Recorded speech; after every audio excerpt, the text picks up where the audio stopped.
Peace, love, and prosperity to all of humanity on planet Earth. This is Abdul Smith Bey. I'll be a presenter this evening, um, for Sunday discussion classes with AMPAG Media. Today we'll be discussing the French Protectorate, and to all the participants, I'd like to take this time to apologize real quick about what took place last meeting. This last class, we obviously got hacked, but it's been fixed, and your brother Hakeem from HakeemBay.com is in the background taking care of business and co-hosting. So thank you, good brother Hakeem Bey. And if you guys haven't yet, go back and look at study session 121, AMPAG study session 121. It's essentially a continuation of our class on Sunday. Discussing the Kingdom of Morocco flag, and also all the the historical facts about it, and why we decided to redesign the Empire flag. It's a great explanation being given by Jay Bay in AMPAG study session 121. So go back and refer to that. But the Sunday class will be uploaded nonetheless. So now there will be two in circulation, because there's a lot of questions surrounding us redesigning the new flag. Remember that there were several dynasties. I don't know if this is a corruption of nobles literature, but there's evidence of much of the corruption has taken place. But Noble said that in the 101s, at least, it states that the Moorish flag has been flying over here for over 10,000 years. That's not true. Especially not the one with the 5-pointed star. That comes into existence in 1912. Or I should say 1915, during the French Protectorate. And all the flags changed in so many ways, so many different designs over the centuries, depending on who was reigning, right? Which dynasty was ruling the empire. The Umayyad dynasty didn't even have a flag. So I don't know, whatever that means. But we do know, historically speaking, with documented evidence and facts, that the 5-pointed star on the flag was placed there in 1915 during the French Protectorate. So let's get into the French Protectorate and see if we can identify something here regarding that. This is the image this is why I was looking at all those images. So you see how it's all the other Moroccans from Kingdom of Morocco, and then suddenly the only picture that you see is this one out the blue over here on the left, right? And then it would take you to that list of many different portraits dealing with 1812 or 1890s to the 1930s of all the Moroccans and what they look like. So you can use that as a reference point. Hakeem, to go ahead and search through it if you can. All right, let's begin with the Treaty of Fez. But before we go to the Treaty of Fez, let's examine the Act of Algeciras. So this version I have is the complete version that's in both French and English. That's why you see it, the left column is in French, the right column is English. Why is it in French? Because French had influence over the empire during that. I mean, France had influence over the empire during that time, right? So this particular version has a proclamation by the President of the United States of America. This is the United States copy, in other words. See, whenever a a state either accedes to a treaty or is a signatory power to a treaty, they all get a corresponding copy based on their constitutional procedures. And it's highlighted and showed on the document itself, the original document. So this is the United States version. All this, their own versions, right? Germany has its own version, Austria, Belgium. Everyone, please remain on mute. Excuse me. Okay, so the reason why the Treaty of Fez, which we're going to read over real quick, it's a short one. We're not going to read over the whole Act of Algeciras. We're just utilizing it as reference points to paint the picture, essentially, right? So the Act of Algeciras was a mandate for the Moors to come back into power through their governments. In other words, it was a mandate for the Moors to come back into the constitutional fold of government. Same thing that Noble tried to tell us, but we ignored it all these years. Well, that's what the Act of Algeciras was. It's a mandate for us to get back into government, and it's also a mandate for specific colonial powers to train us to come back into government. They were derelict in their duties. They never trained us. They allowed us to remain asleep. And so, therefore, the reforms that was set forth in the Act of Algeciras were not completed or worked on, right?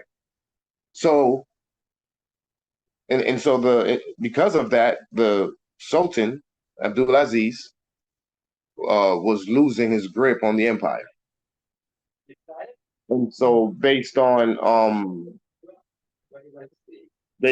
advice, he sought advice from the European powers. He was in cahoots with the European powers. He fell into debt to the European powers. So Germany basically advised them to put together the Act of Algeciras. Right?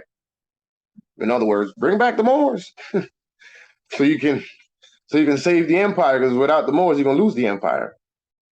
In the end, he eventually ended up doing so, first of all, by the Act of Algeciras of 1912, and then it was further solidified in 1956 when he gained his independence from France, or his independence from the Treaty of Fez. So they put together the Treaty of Fez, the Sultan with France, and that's when he started losing his power ultimately, because it was relinquished to France all the way until 1956. And so in order for the Sultan to get from under the colonial jurisdiction of France, he needed to reestablish a new state, and he did so as a kingdom, and he basically left the seat of the Sultan for the empire and became the king of the Kingdom of Morocco in 1956. And that's essentially what took place. We'll examine a few things to identify those facts, those historical facts, and you'll have the reference points that will guide you there. But yet, this is another reason why we can't be in worship of Prophet Noble Drew Ali. We can't. We got to grow up, man. First of all, the 101 was for children. Let's remember that. 101's for Moorish American children. So at what point were we to come to adulthood? When were we going to grow up to then take the affairs, right, amongst men or whatever, however that goes? take your place in the affairs of men, right? No, we remain as children. The nobles say that. So they'll say, not they will say, but they have already said, did noble bring that flag? Speaking of the new empire flag. And it's like, man, y'all just don't get it, do you? Because you're not doing what the prophet said. Right? Okay, fair. The prophet didn't say nothing about the flag that we have redesigned. But did the prophet say for you to study, though? Because you're picking and choosing. You're talking about a flag when you should be studying. Because if you were studying, then you'll understand why we redesigned the flag. When Prophet Noble Ali brought the flag to the Moors, it was in 1913. The empire was still in existence. The empire still had the Sultan and the 3 branches of government. As of 1956, the Kingdom of Morocco, through their constitution, claimed that flag. And they left the government of Morocco, the Empire of Morocco, void of a government, void of a sultan, void of a Moxen. And now today is recognized as the Kingdom of Morocco flag, not the Empire of Morocco. So it's 2 different times. At one point, when the prophet came with it, the empire was in existence. It's 2023. The empire is no longer in existence and is being recognized by the Kingdom of Morocco. So therefore, we redesigned the flag. Oh, and by the way, it was redesigned by carbonated, heavily melanated people, the real Moors, the true Moroccans. Because truth be told, the ones who designed the flag that we love so much, it was designed by pale Arabs and France, the Frenchmen, the colonists. The colonists is who said put that 5-pointed star on there. Can I get someone to read for me, please?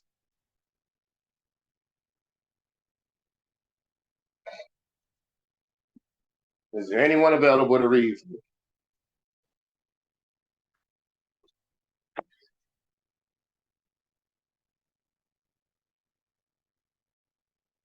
Or should I? Islam, in the name, Thank you.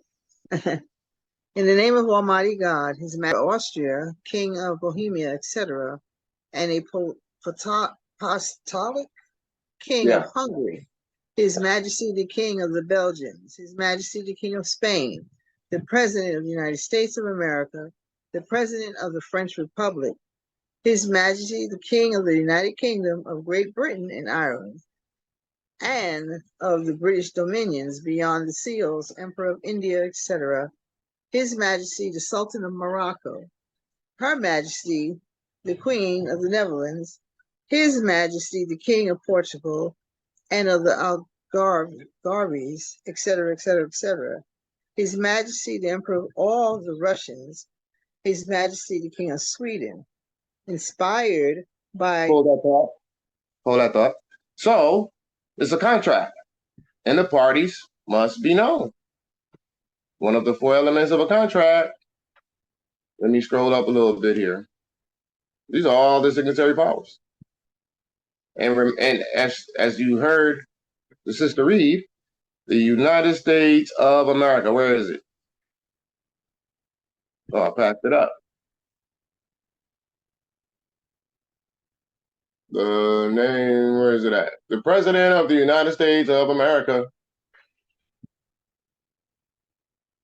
Right? So there's signatory powers to this. And they're all in a subordinate position because they are in Morocco. All right?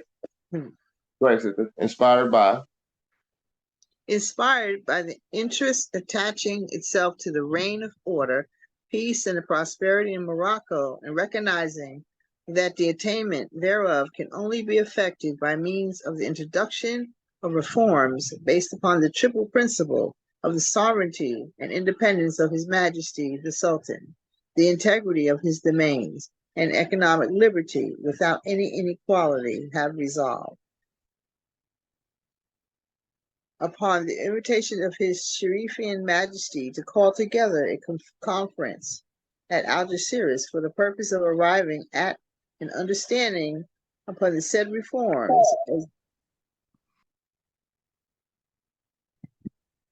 You want me to pause? No, continue. Oh, I thought somebody said pause. As well as examining the means for obtaining the resources necessary for the application, and have appointed as their delegates plenipotentiary. Yeah, plenipotentiary. Plenipotentiary. Thank you. Plenipotentiary. The following: His Majesty. Okay. You can pause there. So now they're gonna go further with identifying the parties. But let's go back to the preamble. Inspired by the interest attaching itself to the reign of order. Inspired by the interest attaching itself to the reign of order. The Sultan had to reign in order because everything was out of order. The colonist was colonizing everything and putting his butt in debt. So this is an attempt to save the empire. Reign of order, peace and prosperity in Morocco, and recognizing that the attainment thereof can only be effected by means of the introduction of reforms based upon the triple principle of the sovereignty and independence of His Majesty the Sultan, the integrity of his domains, and economic liberty without any inequality, right? So those are the triple principles, which is the foundation to all of our several states. That's the foundation. Sovereignty and independence were not dependent upon the United States or any other state. In fact, the United States is dependent upon us. They are dependent upon the empire. So they have sovereignty and dependence. All right, the United States of America and the United States and the charter colonies. Us as Moroccans, we have sovereignty and independence. Then the integrity of domains. So sovereignty and independence represents the establishment of your government, your declaration of independence, being autonomous from the colonial powers of the United States, total independence, separate, not under their jurisdiction as, for example, USAR would be, right? They're under their jurisdiction. We're separate from their jurisdiction. The Indian reservations are under the U.S. jurisdiction. So the Indian reservations have sovereignty and dependence to the United States, and the United States has sovereignty and dependence upon the empire. So the empire and the Moroccans have ultimate authority, the ultimate civil and criminal jurisdiction powers over the empire in it of itself. And that civil and criminal jurisdiction and power and authority, laws, and your courts is what's known as the integrity of domains, right? You're fortifying the internal aspects of your government, your state, and protecting the people. And then economic liberty without any inequality represents essentially decolonization, whereas now the colonists must adhere to the provisions of the treaties and do accordingly, which is to pay their taxes. So when the Moors say, oh, I'm tax exempt, I'm non-taxable, you got it wrong, brother. No. That's the wrong perspective, sir. The perspective that you should have as a Moor or Moroccan is they owe taxes. If you're thinking taxes, think they owe taxes and they should be paying taxes to your Moorish treasury. Not I'm non-taxed or tax exempt. That's the wrong concept. Of course you're non-taxed.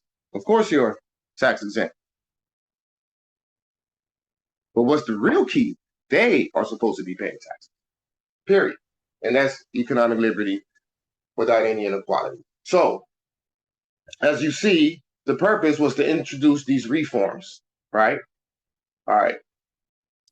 So introduction of reforms, right? Based upon the triple principles, right? And reforms is the administrative process of a government. Okay. So now let's go to the first few articles. These are all the signatory powers and their plenipotentiaries. And all of them, after it goes through saying all their names, they're all furnished with full powers, which were found in good and due form and conformity with the program upon which His Sharif and Majesty and the powers have agreed, successively discussed and adopted. So they all agreed, they all discussed it, and they all adopted all these provisions of the Act of Algeciras, that book that we talked about prior, 10 years of secret diplomacy. There's a whole chapter dedicated to the Act of Algeciras. And look at the title to that book, 10 Years of Secret Diplomacy. Which means all the Shriners, all the Masons, and all the secret societies, they know about that secret. That is the secret. Not no New World Order and what was the narrative? Gas chambers and enslaving the whole world, the Rothschilds and the Rockefellers. No, that's not it. That was that was a misconcept. That was to guide you into the direction. I fell victim to that. Oh, I know that narrative pretty well. The whole secret has always been Moroccan nationality and the Moroccan people and the Empire of Morocco and the Act of Algeciras. So these are the different chapters. Chapter 1 is a declaration relative to the organization of the police. 2 is the regulation concerning the detection and repression of the contraband of arms. 3, an act of concession for a Moroccan state bank. 4, a declaration concerning a better return of taxes and the creation of new revenues. Chapter 4 talks about all the taxes they're supposed to pay. All right. Chapter 5, a regulation concerning the customs empire and the repression of fraud and smuggling, as dealing with the ports.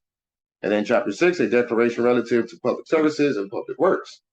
And having decided that these different documents might successfully be coordinated in a single instrument, they have united them in a general act composed of the following articles. So then it goes into chapter 1, declaration relating to the organization of the police, right? Sister, continue reading Article 1. Okay. The conference summoned by His Majesty the Sultan to pronounce on the measures necessary to organize the police declares that the following provisions should be made.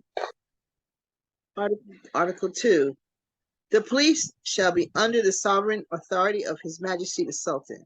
It shall be recruited by the Moxen from Moorish Mohammedans, command Moorish Cades, and distributed in the 8 open to commerce. Hold that thought real quick. So the right version is English. The left column version is French. So you see in Article 2 it says La Police. You know what I mean? So it's the French translation, right? So in the French translation, check out how they spell Moxen. All right, Moxen, and then in English is with a G. In French is with a K. However, how do they translate Moorish? This is how they translate Moorish. Moroccans. Moroccans. Moorish Empire, Moroccan Empire. Moorish and Moroccan is all the same. Synonymous to one another. I just wanted to point that out real quick.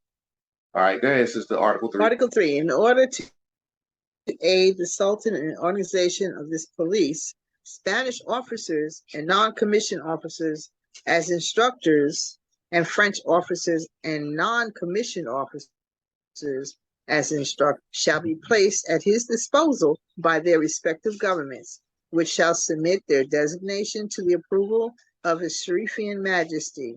A contract drawn between the Moxen and these instructors in conformity to the regulation provided by Article 4 shall determine the conditions of their engagement and fix their pay, which must not be less than double of the pay corresponding to the rank of each officer or non-commissioned officer. In addition, they will be allowed living expenses varying according to their residences. Proper lodgings will be placed at their disposal by the Moxen, which will likewise supply them with their horses and the necessary fodder. The government is having jurisdiction over the instructors, reserve the right to recall them and replace them by others, accepted and engaged under the same conditions. Right. So you see that just within the first three articles, see that BLM is BS.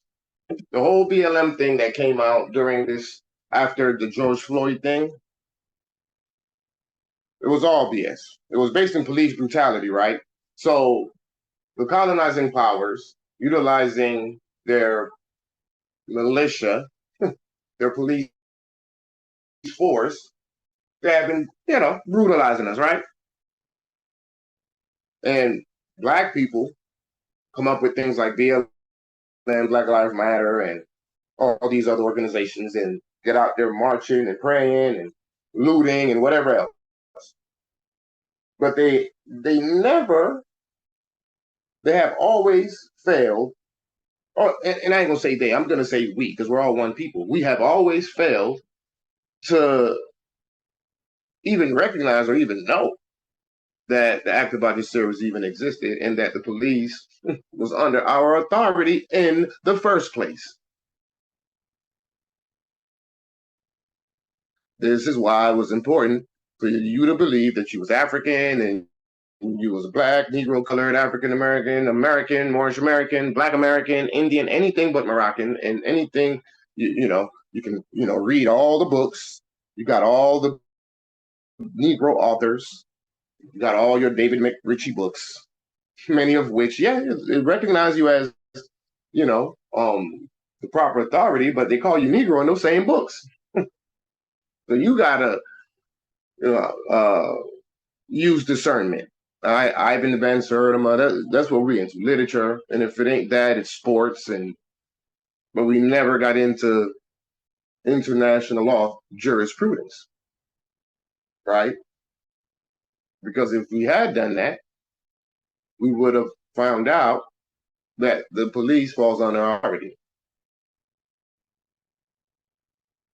And that's unfortunate. That served our acquiescence. And the reason why we always felt a lack of justice, because we never had a judicial branch to uphold our own justice. We seeking justice from their courts. We didn't have our own courts to gain justice from, and then realize that that was the problem. Or sometimes we did realize that it was the problem, but you don't know what you don't know. So even if Black people, even though you may have Black people that realize that we needed a government, the next question after that is, okay, well then how do we establish one, right? How do you organize a government? And we don't know nothing about ratifying, depositing. We don't know nothing about any of that. Though it's in the charter. We were kept from the charter. We were kept from international law. We were pointed towards spiritual books, the Bible, the Quran, right? Literature of all types. Don't get me wrong, all of which has its place, but none of those items have anything to do with the upliftment of the people, establishing governments, or even decolonization. I digress. I'm going off the subject. There's a lot to talk about. Article 3 says, in order to aid the Sultan in the organization of this police, Spanish officers So that's one of those foreign colonies that I was referring to, right? The Spanish officers, French officers, Spanish officers and non-commissioned officers as instructors, and French officers and non-commissioned officers as instructors, right, shall be placed at his disposal by their respective governments, which shall submit their designation to the approval of his Sharifian Majesty. To do what? Train the Moors. So we were supposed to be trained by Spanish and French officers to bring back the Moxen. All right. So remember those reforms that needed to be instituted, specifically as has been mentioned in the preamble. The whole purpose of the Act of Algeciras was to institute reforms, and those reforms had to do with bringing the Moors back into government. They failed to do so. So the empire kept spiraling out of control under Abdulaziz. So then, 1912, which was 6 years later, came the Protectorate Treaty in France and Morocco, because, hell, somebody had to do it. So, well, you know, the Moors, they ain't waking up. They think they Indians, right? They think they belong in reservations. And if it ain't that, and they think that they're supposed to be Crips and Bloods, pastors, basketball players, actors. Jay pointed that out in the last meetings. All those Oscars and rings, those are all trinkets, and they are just trinkets, and that's what we've been after. Trinkets and dollars. While the whole world has been moving forward. While behind the scenes, secret diplomacy was taking place, dealing with us. And we had no clue about it. We're too busy following the footstep of the Mac. Rudy Raymore, you know, we out here pimping our women. But that's what was taking place in the 60s, right? If it wasn't civil rights, it was the Mac. And now all the upstanding brothers and all the upstanding sisters from prior to that are now pimps and H's. All because of movie programming, Hollywood programming. Hollywood programmed us away from the truth. Hollywood programmed us into lower self. And we fell for it. And many of those directors look like us. It's sad.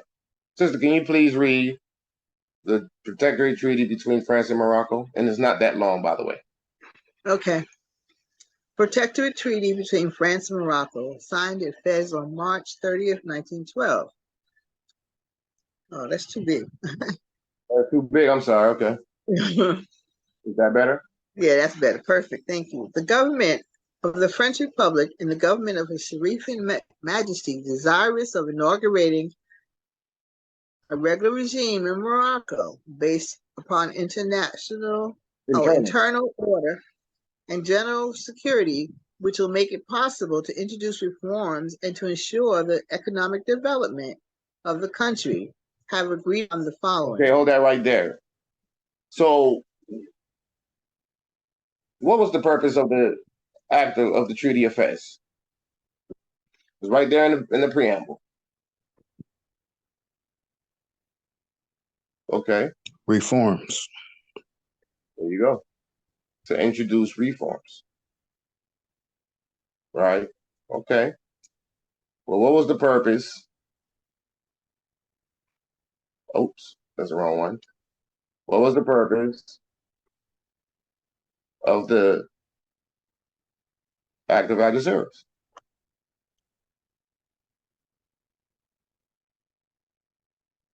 Further down. What was the objective, the purpose? Oh, shoot. Rein in the order. Yep. The preamble is always confusing because it's in between the signatory powers. So it's confusing. but I'm gonna find it. It's right here. Right here. Okay. So affected by means of introduction of reform. So this treaty, which came 6 years before the Act of Algeciras, was about introducing reforms. Well, obviously those reforms weren't introduced, were they? Because now you come 6 years later and you have to introduce those same reforms again. But now under French rule, which established the French protectorate, right? The French protectorate of and in Morocco, which also protects who else? The Moors and all its native people. I got a great image for you to see what native Moroccans look like and what a Frenchman look like. Oh, it's a solid evidence. Go ahead, Sister. Article 1. Article 1.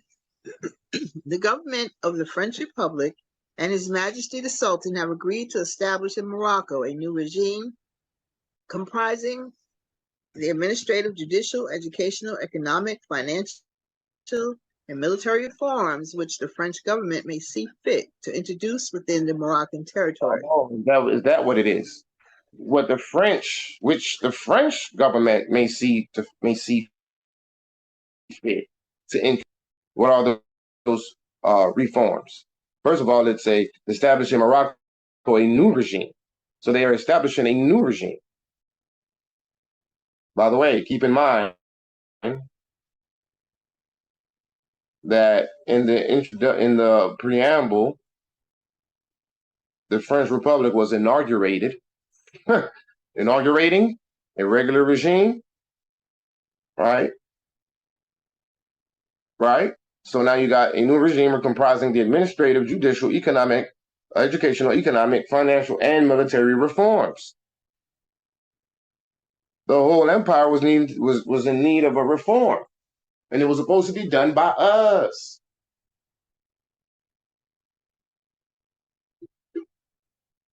Before we could have even done any of that, we were supposed to adhere to Article 8 of the Treaty of Madrid. Any subject of Morocco who has been naturalized in a foreign country must choose between the entire submission to the laws of the empire. So we were supposed to reclaim the nationality first to then establish the Moroccan government. That's the same order. That's the same sequential order in which Noble came with. He first taught us our nationality so that then we can come into the national movement of the world. Same exact thing. And he's highlighting it on the 101s. He's stepping out of the cares of the world, the sea, admiralty law, the color of law, United States law, the American jurisdiction, onto Morocco, which is the rock of salvation. He's choosing between the two jurisdictions. That's Article 15, paragraph 1. So we had to do that first, so that then we can come into power as the Moxen or the Moorish or Moroccan government. Neither one of those happened. So the Sultan said, well, to hell with it. We can't do nothing. I can't do nothing without these Moors. So hey, they sleep. Well, get the Frenchmen. And then in 1956, they had enough of it, and he said, "You know what? I'm tired of these Frenchmen. I'm just gonna declare my independence and create a kingdom and lose all my power because I lost it anyway when I signed the treaty. When my ancestors signed the treaty." Okay, sister, go ahead. This regime shall safeguard the religious status, the respect and traditional prestige of the Sultan, the exercise of the Mohammedan religion and of all religious institutions, in particular those of the Habas. It shall include the organization of a reformed Sharifian Moxen. The government of the Republic shall come to an understanding with the Spanish government regarding the interests which this government derives from its geographical position and territorial possessions on the Moroccan coast. In like manner, the city of Tangier shall retain its recognize distinctive characteristics which will determine its municipal All organization. right, real quick. About keep in mind that there was also something called the Spanish Protectorate, just like the French. All right, just keep that in mind.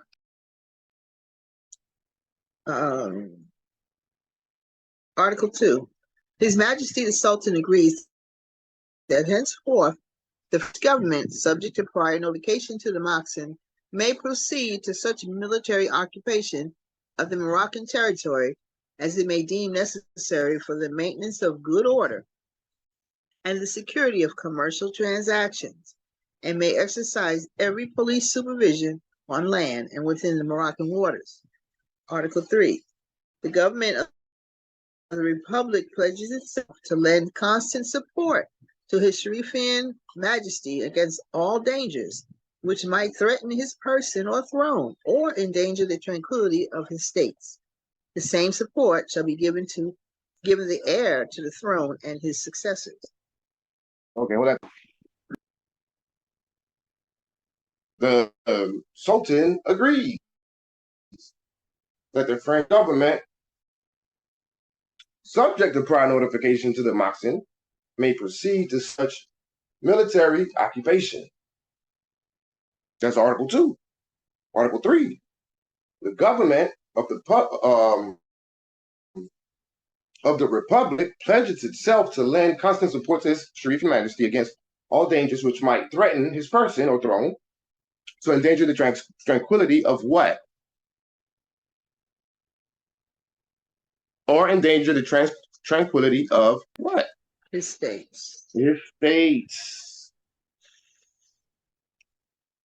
Plural. So Germany, France, Great Britain, United States, all the signatory powers are his states. But he took part in incompetent maneuvers and political maneuvers with his own states. And then in doing so, fell victim to his own states. And then later on in 1956, he had to give up his power to his own states, right? And become a king. Because it's an empire. And an empire is composed of several states. Several kingdoms. Right? All right, continue. Article 4. Article 4. Such measures as the new regime of the protectorate may require shall be established by decree upon the proposal of the French government by His Sharifian Majesty or the authorities to whom he may have delegated his power. The same procedure shall be observed in the matter of new regulations and of modifications of the existing regulations. Article 5. The French government shall be represented to His Sharifian Majesty by a commissioner, resident general, representative of all the power of the Republic in Morocco, who shall attend to the execution of the present agreement. The commissioner, resident general, shall be the sole intermediary between the Sultan and foreign representatives and the new which these representatives maintain with the Moroccan government. In particular, he shall have charge of all matters relating to foreigners in the Sharifian Empire. He shall have the power to approve and promulgate on behalf of the French government all the decrees issued by the Sharifian Majesty. Article 6. The diplomatic and consulate agents of France shall be charged with the representation and protection of Moroccan subjects and interests abroad. Right there. So this is what? This established what? The French Protectorate of or in Morocco, which protects also the natives of Morocco. And who are the natives of Morocco?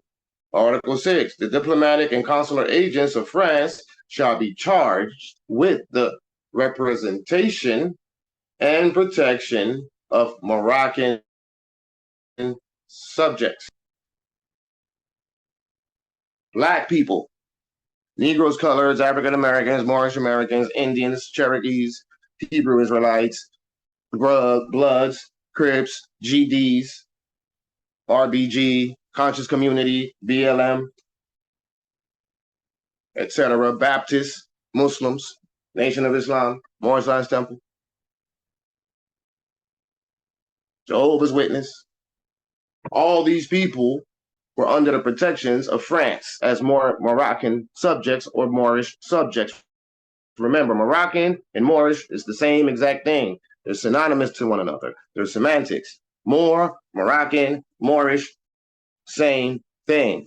Moorish subjects, Moroccan subjects were under the protections of the French government during the years of the French protectorate between 1912 and 1956, and we never knew that.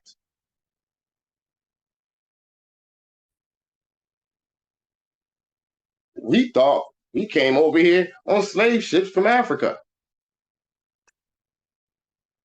You see what Black history did to us? Yeah. Yeah. It's not. Yeah.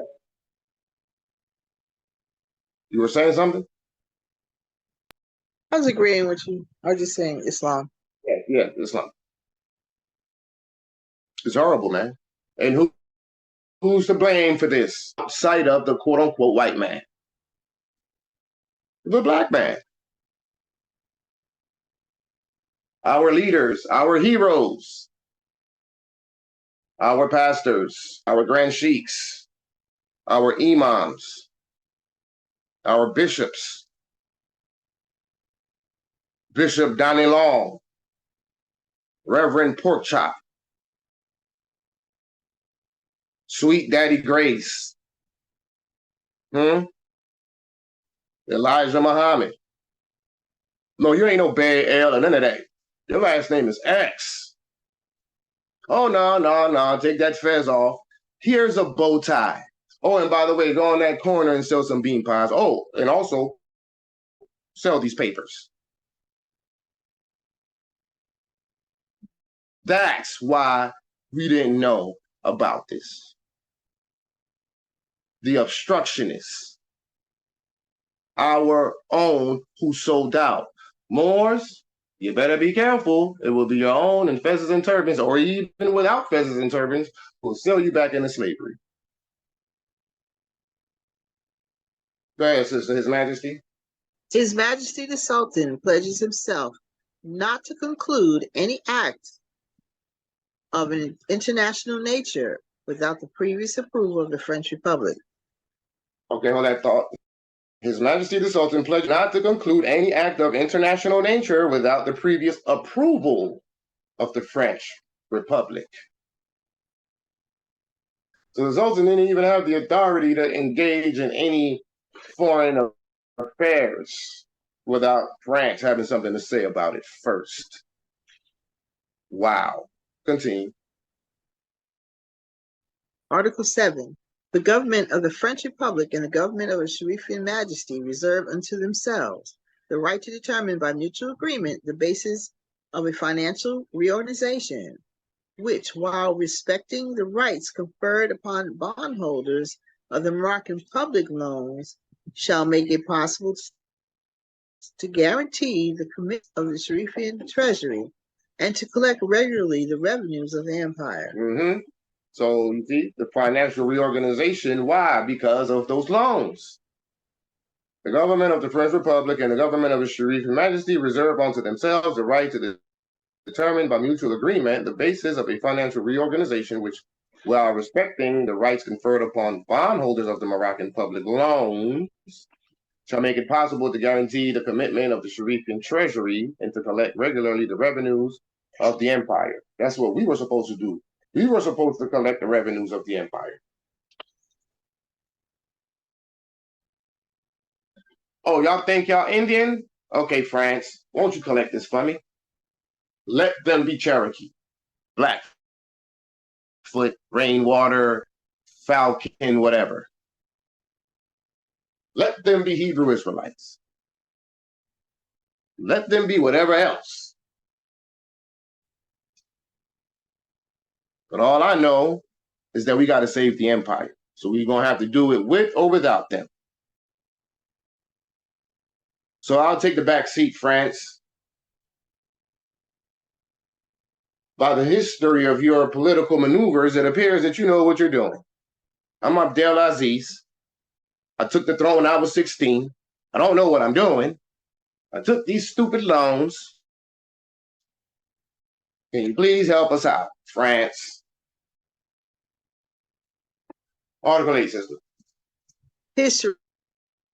If Your Majesty declared in future, he will refrain from contracting directly or indirectly any public or private loan, and from granting in any form whatsoever any concession without the authorization of the French government. You see? You see?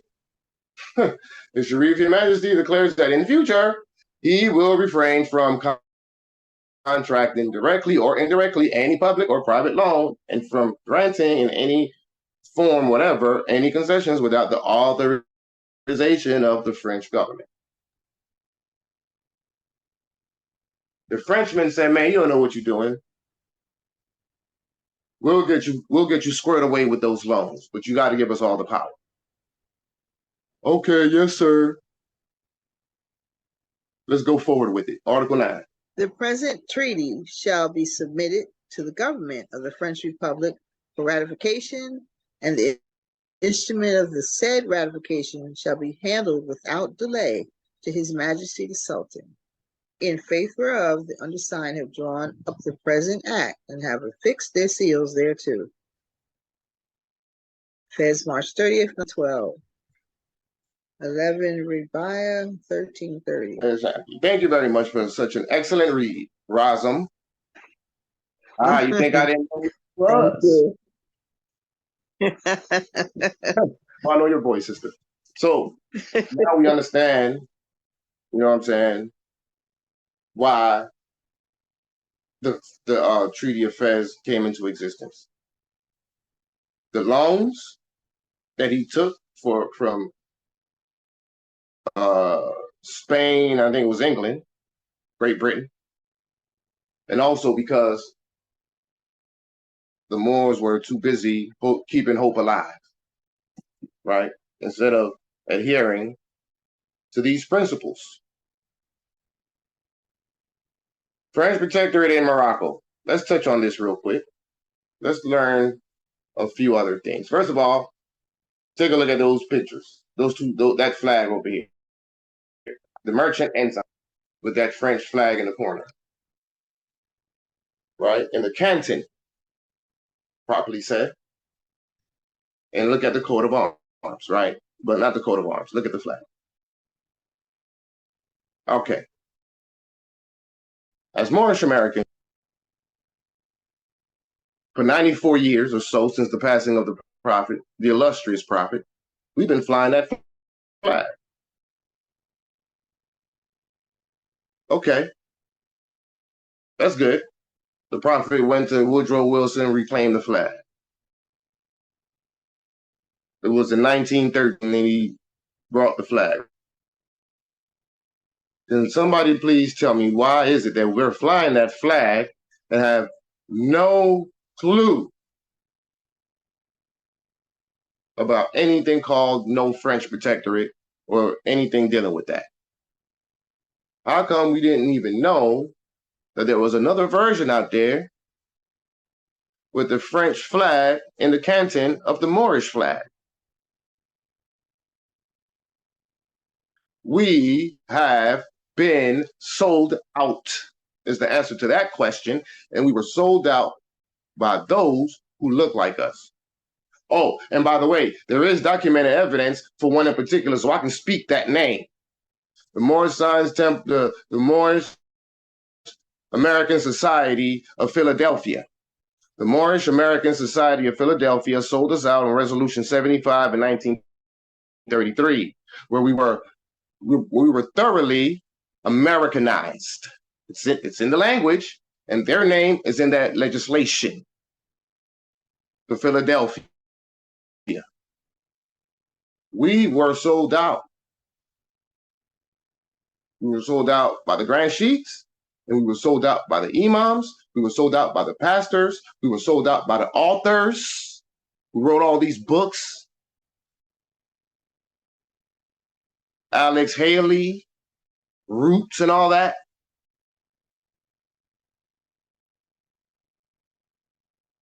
Colonialism wouldn't have had half the power it had over us had it not been for those who look like us.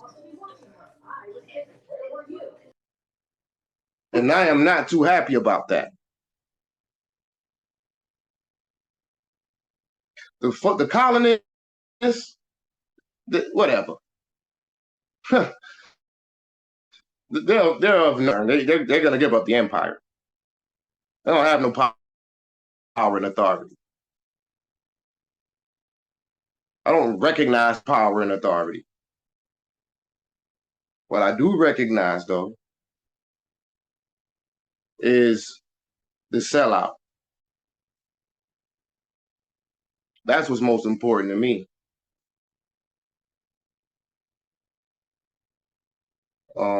Deny. Somebody is marking up the screen, please. Go ahead, sister. Read the French this particular article here, please. Before you begin, Wazir, could you do the annotation settings real quick? Where do I go to more? Correct. Meeting info. It should be the three dots on the far right. We already of the did bar. that, right? And then disable annotations. No, pause recording captions, reactions, disable. Oh, yeah, you go. Disable annotations for others. All right. Thank you, Hakeem. Go ahead, sister. The French Protectorate in Morocco, also known as French Morocco, was the period of French colonial rule in Morocco between 1912 and 1956. The Protectorate was officially established 30th March 1912 when Sultan al-Hafid signed the Treaty of Fez, through the French military occupation of Morocco, had begun with the invasion of Oujda and the bombardment of Casablanca in 1905. 1907. 07. Oops, that's so far. The French Protectorate lasted until the dissolution of the Treaty of Fez on 2nd of March 1956 with the Franco-Moroccan Joint Declaration. Morocco's independence movement, described in Moroccan historiography as the revolution of the king and the people, restored the exiled Mohammed V, but it did not end French presence in Morocco. France preserved its influence in the country, including a right to station French troops and to have a say in Morocco's foreign policy. French settlers also maintained their rights and property. The French Protectorate shared territory with the Spanish Protectorate, established and dissolved in the same years. Its borders consisted of the area of Morocco between the corridor of Taza and the Dra River, including sparse tribal lands. The official capital was Rabat. Now, notice how the whole thing read as if the empire doesn't even, like the empire never existed. It reads as if like, come on. Let me see. Unless I'm missing something here. And everything that you just read, sister, do you recall reading anything saying the empire? It didn't say nothing about empire, did it? No, it just said in Morocco. In Morocco. Don't talk about the empire, but it does refer to the kingdom as the kingdom. Interesting, huh? Let's continue, sister. Okay, despite the weakness of its authority, the Alawi dynasty distinguished itself in the 18th and 19th centuries by maintaining Morocco's independence, while other states in the region succumbed to French or British domination. However, in the second part of the 19th century, Morocco's weakness and stability invited European intervention to protect threatened investments and to demand defeated it in the Hispano-Moroccan I think I was moving the page and I made you read it wrong. It said to protect threatened investments and to demand economic concessions. Oh, I missed that sentence. And yeah, because I was scrolling, so that's my bad. But it's telling you here, so the Europeans were trying to protect their investment. What investment? The investment they made into the empire when they gave the Sultan those loans. Continue, sister. In 1859. In 1859, Spain invaded Morocco and defeated it in the Hispano-Moroccan War. Only pressure from France prevented it from becoming a colony of Spain, which only achieved the colony of Ifni. The first years of the 20th century witnessed a rush of diplomatic maneuvering through which the European powers, and France in particular, furthered their interests in North Africa. French activity in Morocco began at the end of the 19th century. In 1904, the French government was trying to establish a protectorate over Morocco and had managed to sign 2 bilateral secret agreements with Britain. I'm not going to see all that. 8 April 1904. Can you see that? Hey, I can't see the full sentence. I don't know how not. Okay, I made it smaller. Where was I? In 1904? No. April. No, in parentheses where you see in parentheses 8 April 1904. Okay, 8 April 1904. See entries. See Entente Cordiale. And Spain, 7 October 1904, which guaranteed the support of the powers in question in this endeavor. That same year, France sponsored the creation of the Moroccan Debt Administration in Tangier. France and Spain secretly partitioned the territory of the Sultanate, with Spain receiving concessions in the far north and south of the country. You see all those political maneuverings they were putting on Morocco. But as you see, who established or created the Moroccan Debt Administration? Right. This is egregious. Okay. I'm trying to make it so it's not too small. All right. Do you need me to adjust it on my end? Yeah, because if I don't make it smaller with my fingers, moving it on the screen, it's a whole sentence. How do I do that? Hakeem, how do I do it again? Control what? I don't have my mouse. Plus to zoom in. Okay. All right. To zoom out. Right. There you go. There we go. Is that better? Yeah. Well, let's see. It's just a lot of work. I'm just gonna have to, adjust it. But the font is small now. Maybe I'll do this. Let me turn my phone. All right. Let me try that. Yeah, try with. Yeah. Okay, that's better. All right. But now this might look small to everyone. Oh. I don't know. But that's fine. Go ahead, continue, sister. We're getting somewhere here. In 1906. Okay, I gotta find it. Whoa. Let me go back to the. Hold on. I don't see where you. I don't got it. Okay. Moroccan crisis. You want to read that? No. Yeah, there you go. The Moroccan crisis. 1905, May 1906. Main articles: First Moroccan crisis and Algeciras conference. The first crisis grew out of the imperial rivalries of the great powers, in this case between Germany on one side and France with British support on the other. Germany took immediate diplomatic action to block the new accord from going into effect, including the dramatic visit of the Wilhelm II to Tangier in Morocco on 31 March 1905. Kaiser Wilhelm tried to get Morocco support if they went to war with France or Britain, and gave a speech expressing support for Moroccan independence, which amounted to a provocative challenge to French influence in Morocco. In 1906, the Algeciras Conference was held to settle the dispute, and Germany accepted an agreement in which France agreed to yield control of the Moroccan police, but otherwise retained effective control of Moroccan political and financial affairs. Although the Algeciras Conference temporarily solved the first Moroccan crisis, it only worsened international tension between the Triple Alliance and the Triple Entente. Okay, so you see, 1906, the Algeciras Conference, right?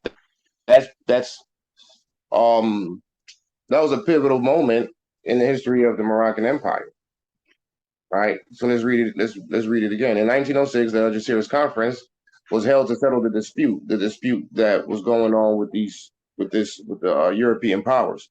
But that's not the only reason, right? In fact, that's the lesser reason. We know what the real reason is, but they're not going to say that on. Come on, of course not, right? And Germany accepted an agreement in which France agreed to yield control of the Moroccan police, but otherwise retain effective control of Moroccan political and financial affairs. That's not really true either. Not coming out of the Act of Algeciras. In the Act of Algeciras, there's no language that says that France has power over police, the political, the politics of Morocco, or the finances of Morocco. It says that the Moorish governments have control over all that stuff. So we got a little bit of misinformation here. Although the Algeciras Conference temporarily solved the first Moroccan crisis, it only worsened international tensions between the Triple Alliance and the Triple Entente. All right. So now let's look at the French invasion here. The French, Right. the French military conquest of Morocco began in the aftermath of Emile Malchamp's assassination in Marrakesh on 19 March 1907. In the French press, his death was characterized as an unprovoked and indefensible attack from the barbarous natives of Morocco. The barbarous natives of Morocco. Continue. I'm getting some here with this. Go ahead. Hubert Lyautey sees his death as a pretext to invade Ouija from the east. In the summer of 1907, tribes of the Kalua led a revolt against the application of terms in the 1906 Treaty of Algeciras in Casablanca, killing 9 European laborers working on the rail line between a port and a quarry in Roche Nores. The French responded with a naval bombardment of Casablanca from 5 to 7 of August and went to occupy and pacify Casablanca and the Charua Plain, marking the beginning of the French invasion from the west. Okay. So you see this portrait on the left? Yes.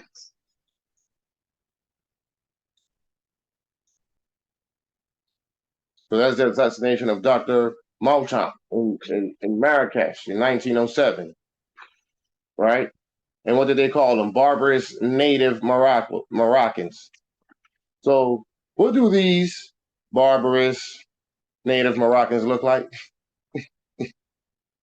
Us. And I see your uncle there, your cousin, and then look at the Frenchmen on the ground. See, the Moors weren't having it, right?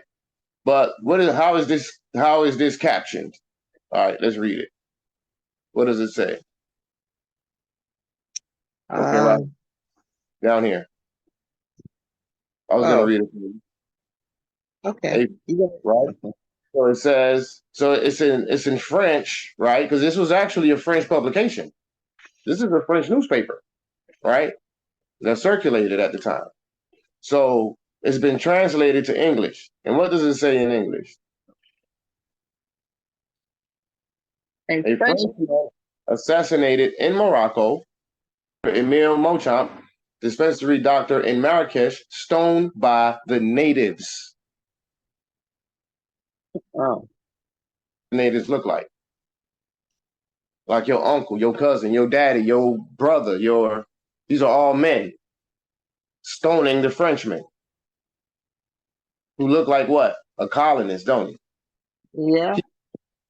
Keeping in mind that a colonist is an act, it's not a people. The original colonists are us. But in our understanding from our former status and still even current status as subjugated people, we don't see them as the colonists, right? But it doesn't have a face. But the original colonists were the Moors. We taught them conquest. But you see, he's on the ground, beat up by the Moors, those who look like us, right? All right. Just wanted to point that out, show y'all that. Let's skip over to here. France officially established. France officially established a protectorate over Morocco with the Treaty of Fez, ending what remained of the country's de facto independence.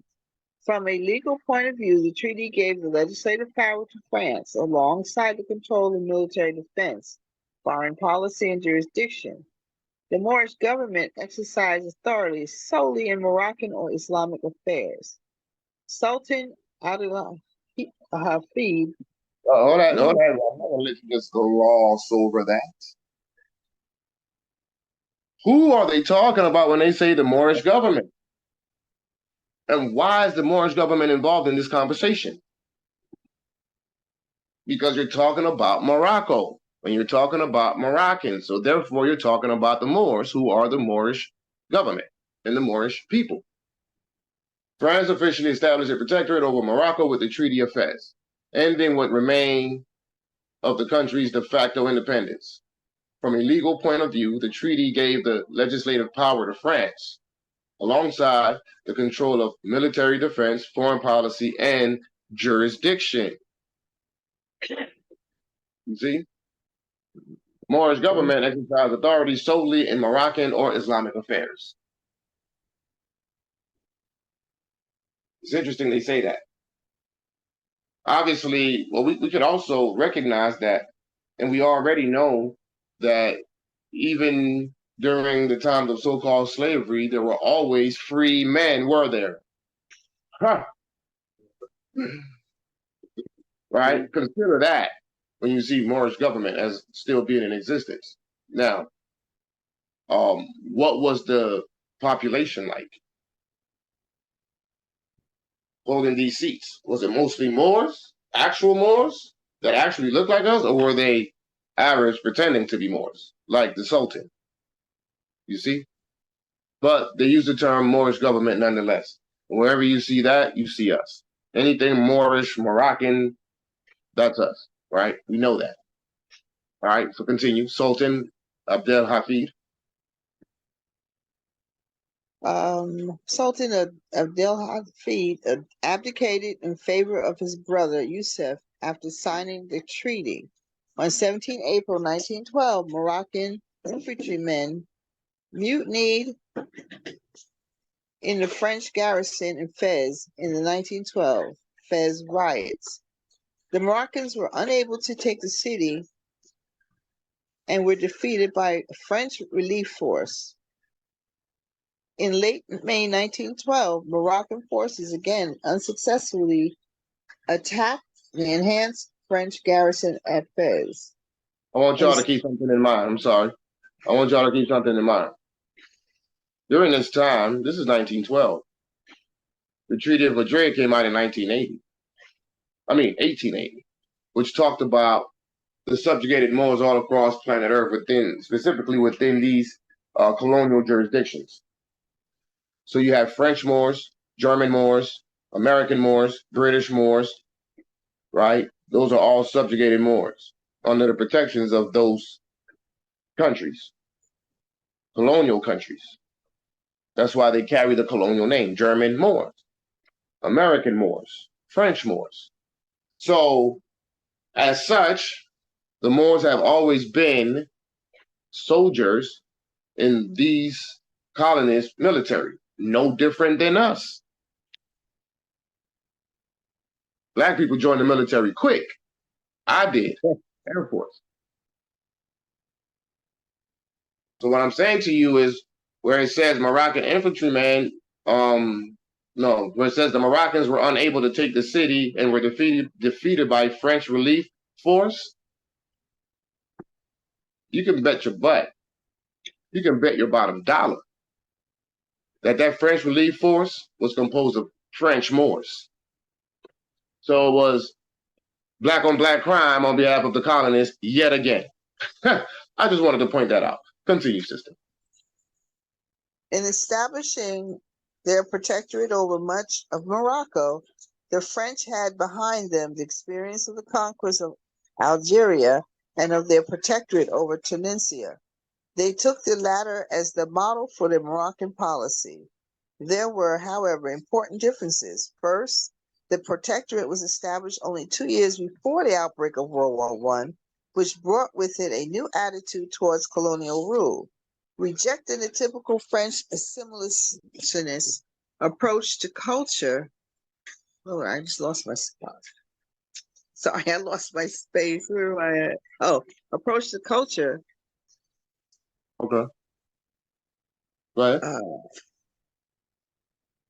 And education as a liberal fantasy. Morocco's conservative French rulers attempted to use urban planning and colonial education to prevent cultural mixing and to uphold the traditional society upon which the French depended for collaboration. Second, Morocco had a 1,000-year tradition of independence and had never been subjected to Ottoman rule, though it had been strongly influenced by the civilization of Muslim Iberia.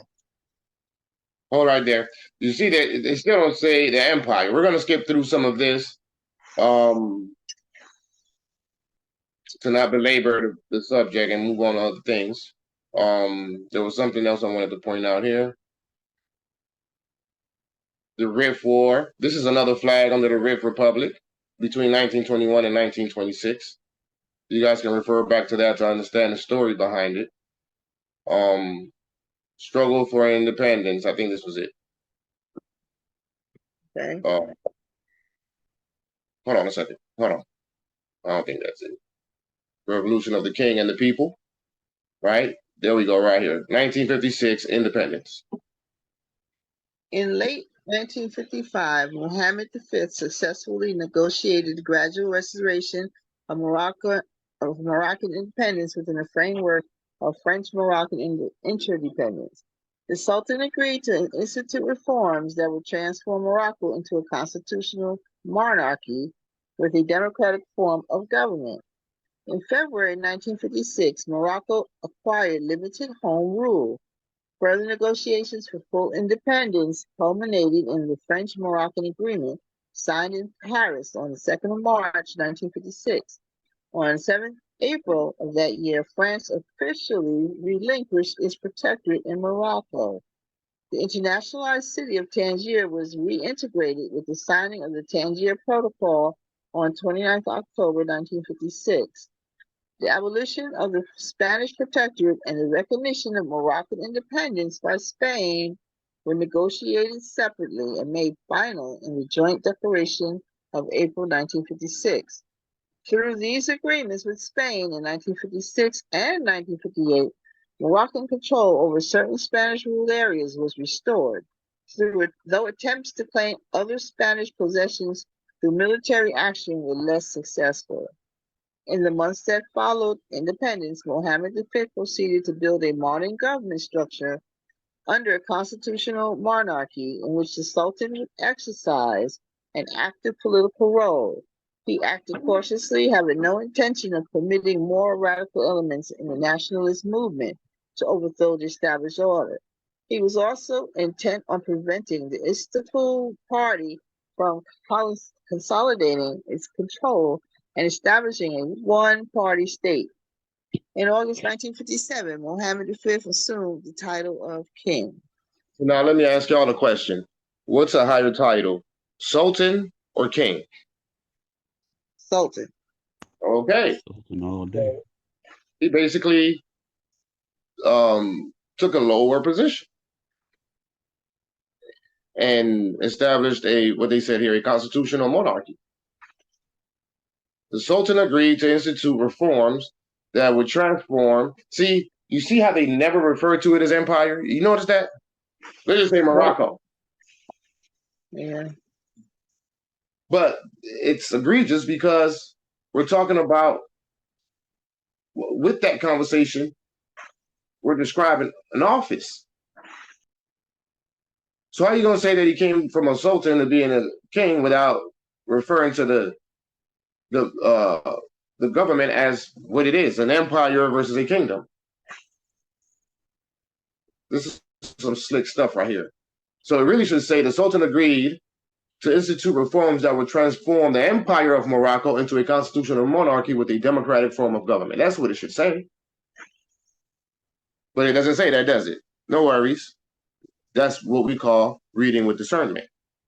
But you see, in 1956, he declared his independence to get away from the Treaty of Peace, the Treaty of Fez, right, where French had ruled over the empire and over the Sultan.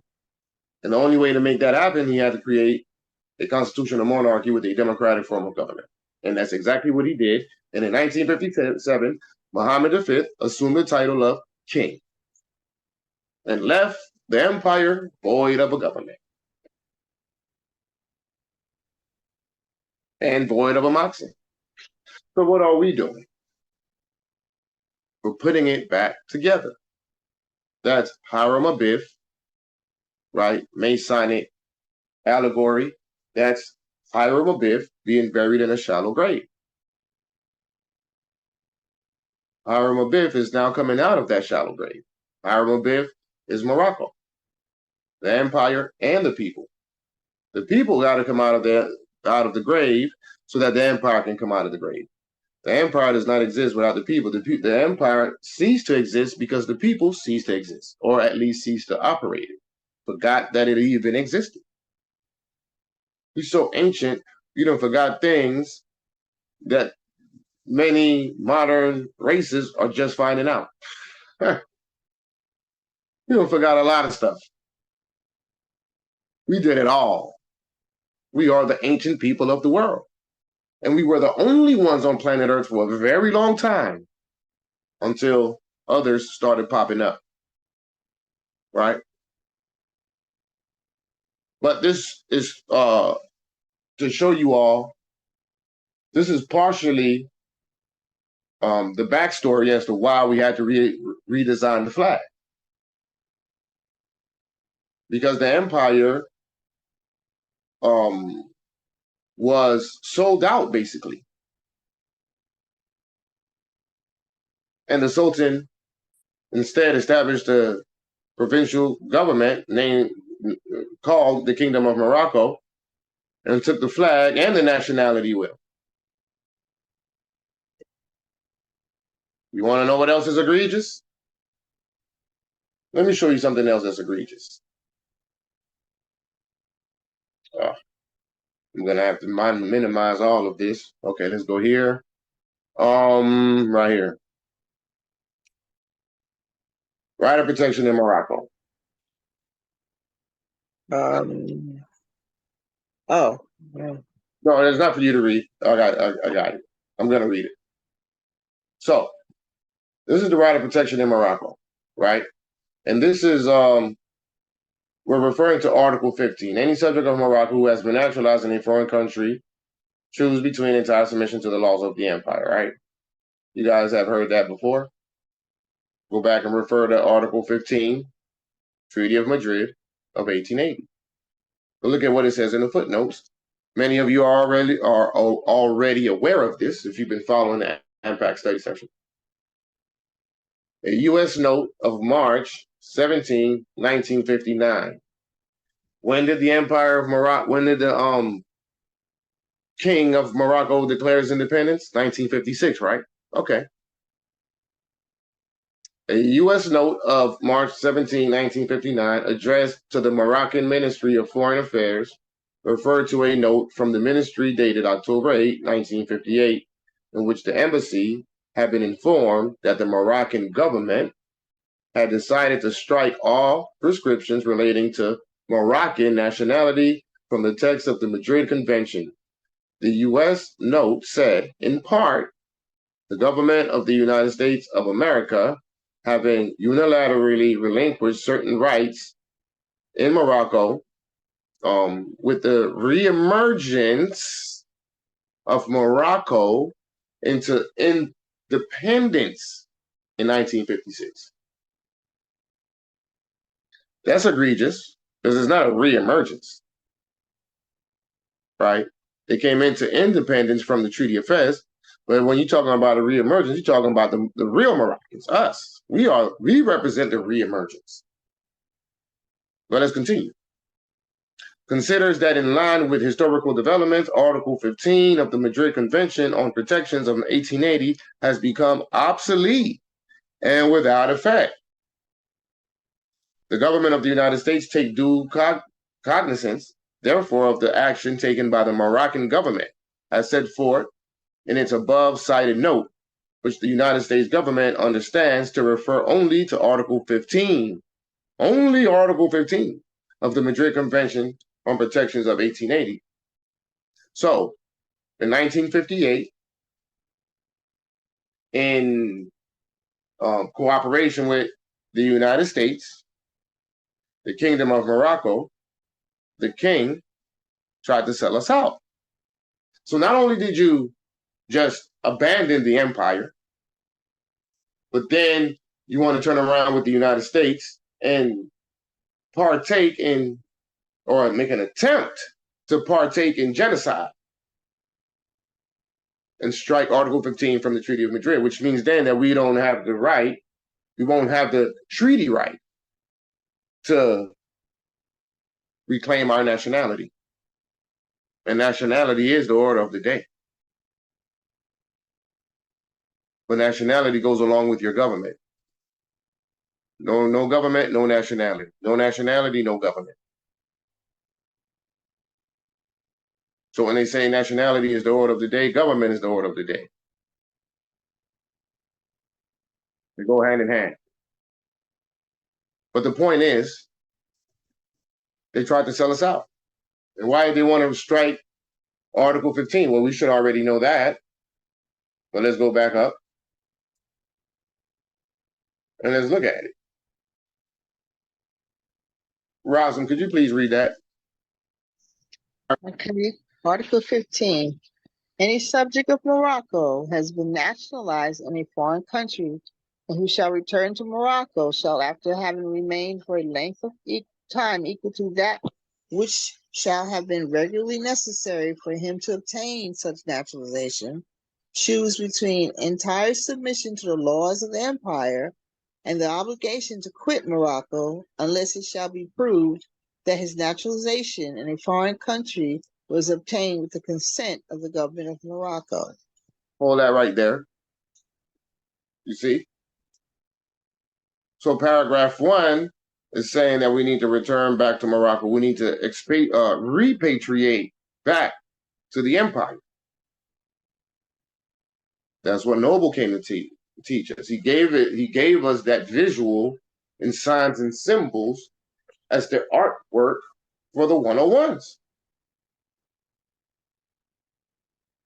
And he also told you that the other half wasn't told. And he also told you that if he told you everything, he would put you back to sleep. And he also told you if he told you everything, he would turn your brain into water. You think the Moors were ready for this back in 1913? Maybe they were. I don't know.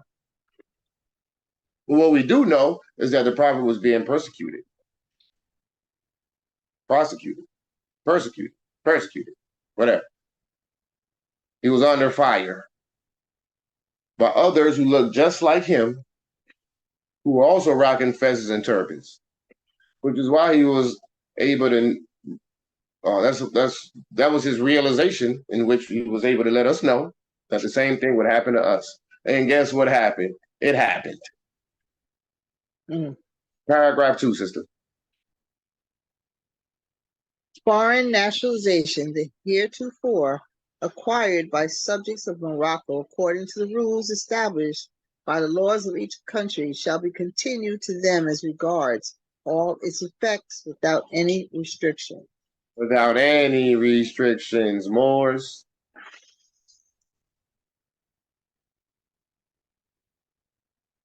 All the laws of the current country shall apply to you without any restrictions if you choose to remain in American jurisdiction or whatever foreign power colonial jurisdiction, extraterritoriality.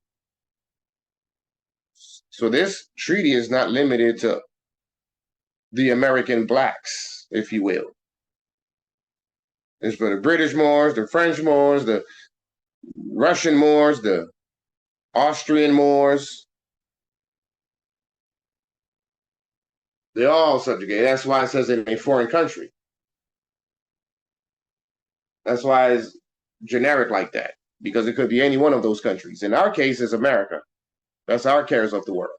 That's our battle. That's our dispute. That's who our dispute is with the United States of America and the United States. And there's several charter colonies that they disguise themselves as being states when they're not. They're charter colonies and they're corporations. The United States is a corporation. And who owns that corporation, the Empire of Morocco? Us, the Moroccans. The United States Corporation and all its several charter colony corporations belong to the competent Moroccans. We are the chief executive officers. We are the chief financial officers who's supposed to be operating these corporations. We are the hedge funds managers who are supposed to be managing what's known in the active adversaries as the great enterprise, because it is a great enterprise. They've done a great job. Thank you very much. Where's your taxes? That's supposed to be our perspective. Don't be concerned with the IRS as the boogeyman because you're subjugated. We're a subjugated people. The IRS is the boogeyman. They're the devil. They're the demons. They're taxing us. Blah, blah, blah. Wrong concept. Wrong answer. Wrong ideas. Wrong philosophy. Wrong ideology. Misconcepts. The IRS, however, is an organization that's been established for the Moroccan governments, right, as agents to collect taxes on behalf of our treasury. So you write legislation to let their butts know, continue on with your operations. Go ahead and keep taxing the Americans, keep taxing the Moorish subjects. However, what's going to change in this equation is wherever those taxes are going, whether it be the Queen or the Pope or whoever, whatever, it doesn't matter. You make sure that it comes to the Moorish treasury. That's the mindset. That's Neo coming into the knowledge of self, to know that he's the one. We are the one. Well, we got to stop looking at it from the perspective of a subjugated people as the IRS being a liability. Because in all actuality, with the proper concept, as the competent authority of your land, you can come to the realization that, oh, the IRS is actually an asset. I don't have to put those mechanisms in place. I just got to tell them where to transfer the bread. Huh. And it goes to the Moorish treasury. Sir,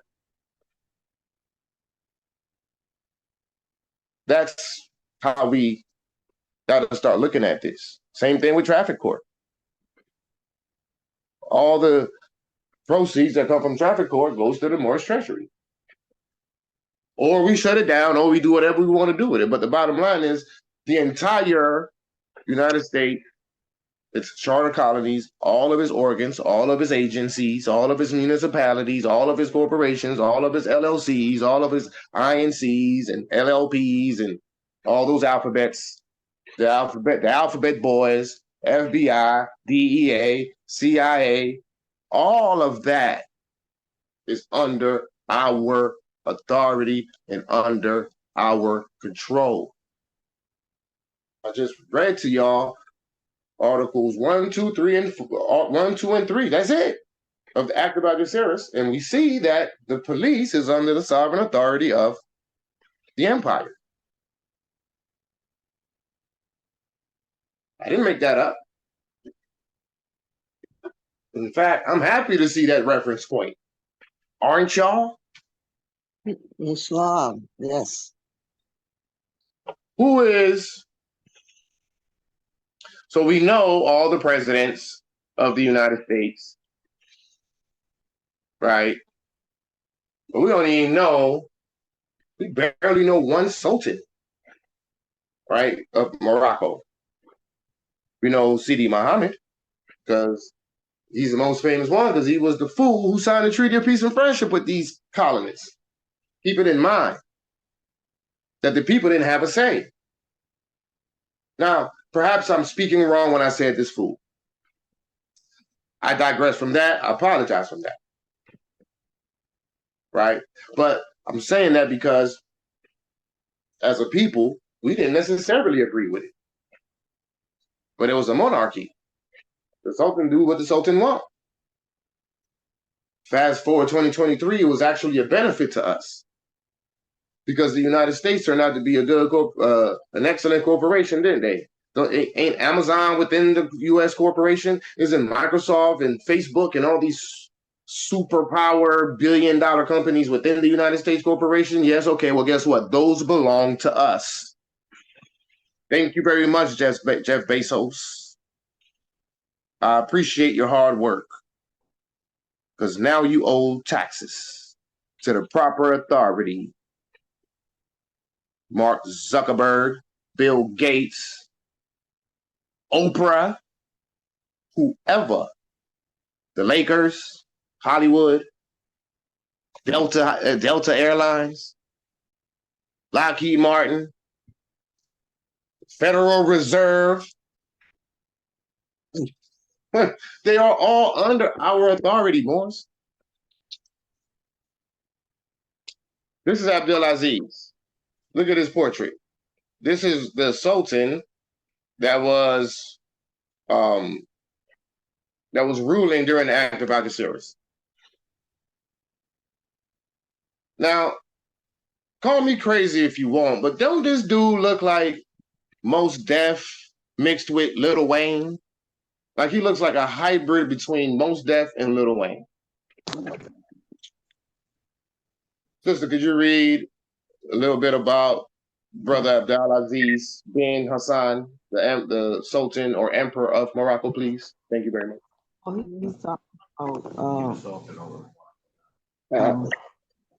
Born on 24th of February.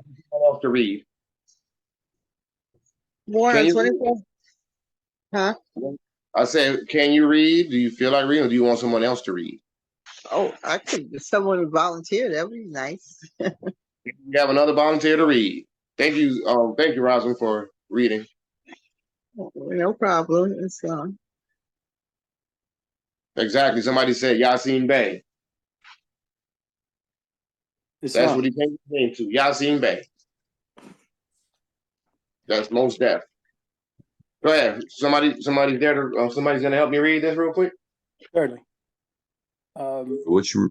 Maula Abdul Aziz ibn Hassan, born on 24 February 1881 in Marrakesh and died on 10 June 1943 in Tangier, was a Sultan of Morocco from 9 June 1894 to 21 August 1908 as a ruler of the Alawi dynasty.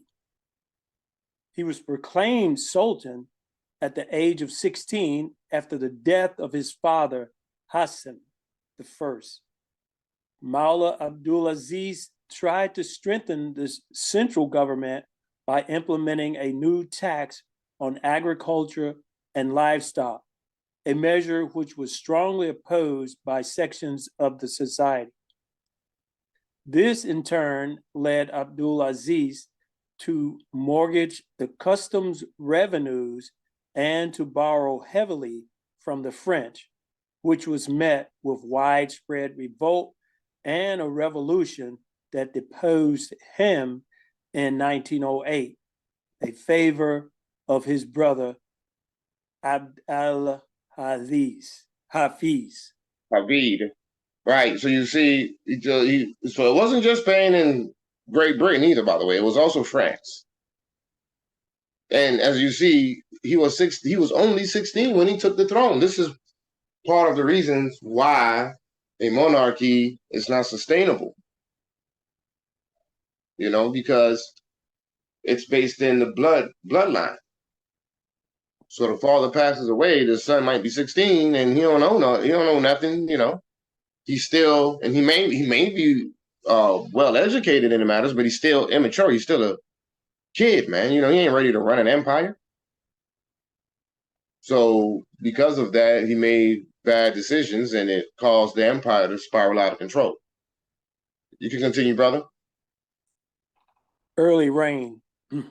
Shortly before his death in 1894, Hassan I designed. It's actually Hassan. It's Hassan. Hassan. Hassan I designed Maula Abdul al-Aziz his heir, despite his young age, because his mother, Layla Rakia al-Amrani, was his favorite wife. His mother is often confused to be Aisha, the favorite slave concubine of Georgian origin, who was bought in Istanbul by the Wazir Sadid Garna and brought to the Sultan's harem circa 1876. By the action of Ahmed bin Musa, the Chamberlain and the Grand Wazir of the former Sultan Hassan I, Abdul Aziz's accession to the Sultanate was ensured with little fighting. Ba Ahmed became regent and for 6 years showed himself a capable ruler. Hold that thought real quick. So, just real, I just wanted to point out, see, so, and I don't even know if I should be pointing this out, but that's part of our history. These harems, right? We got a lot of Moorish harems all over the place where we would bring in concubines who were, you know, the blonde-haired white women, etc. Not just them, but they definitely was in the house. And this is how we had all this admixture, all these amalgamated Moors, which, by the way, those are the ones who we lost the last stronghold to in Alhambra, Al-Andalusia in 1892, right? It wasn't to no so-called Albayans or anything. It was to their children, which were mixed, which were also our children based on this admixture, right? These harems. Just as a side note. Continue, brother. In 1895. I can't see it. In 1895, you don't see that? Do I need to scroll down or?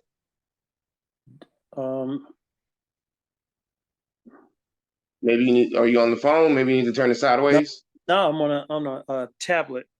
So, okay, I see it here. In 1895, tribes of southern Morocco rose up in rebellion. At the head of an army, Abdul al-Aziz marched south and defeated the southern rebels, triumphantly entering Marrakesh in March 1896 with his regent Ahmed capturing a large booty of horses and camels. Booty, by the way, that sounded that was funny. That was hilarious. Booty is like a prize, right? For pirates and stuff. It's a prize. It's not what y'all think it is. Y'all got to get y'all minds out the gutter. All right, continue, brother. On his death in 1900, the regency ended, and Abdul al-Aziz took the reins of government into his own hands and chose an Arab from the south, Mahdi al-Menidnibi, as his chief advisor. On the same year, the French administration of Algeria called for the annexation of the Tuat region, which was part of Morocco back then, and owned religious and tributary allegiance to the sultans of Morocco. The territory was annexed by France in 1901. Subsequently, in 1903, France began to expand westward towards Béchar and Tindouf, defeating the Moroccan forces in the Battle of Taghit and Battle of El Mangar. As urged by his mother, the Sultan sought advice and counsel from Europe and endeavored to act on it. But advice not motivated by a conflict of interest was difficult to obtain. And in spite of the unquestionable desire of the young ruler to do what was best for the country, while extravagances both in action and expenditure resulted, leaving the Sultan with a depleted exchequer and the confidence of his people impaired. His intimacy with foreigners and his imitation of their ways were sufficient to rouse strong popular opposition. While privately owned printing presses had been allowed since 1872, Abdul al-Aziz passed the Dahir. It's a Dahir. And real quick, so y'all would know, a Dahir, I'll just highlight it. A Dahir is a Moroccan king's decree, or really a sultan's decree, or a emperor's decree. It's a royal decree. All right, continue.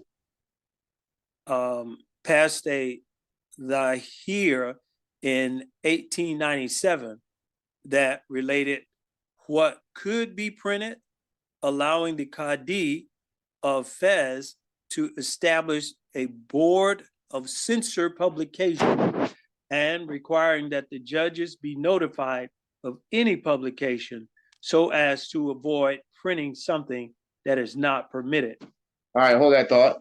So, for all you Moors who have your states, and if you have Cadis, here's another reference point, Sister Khadijah.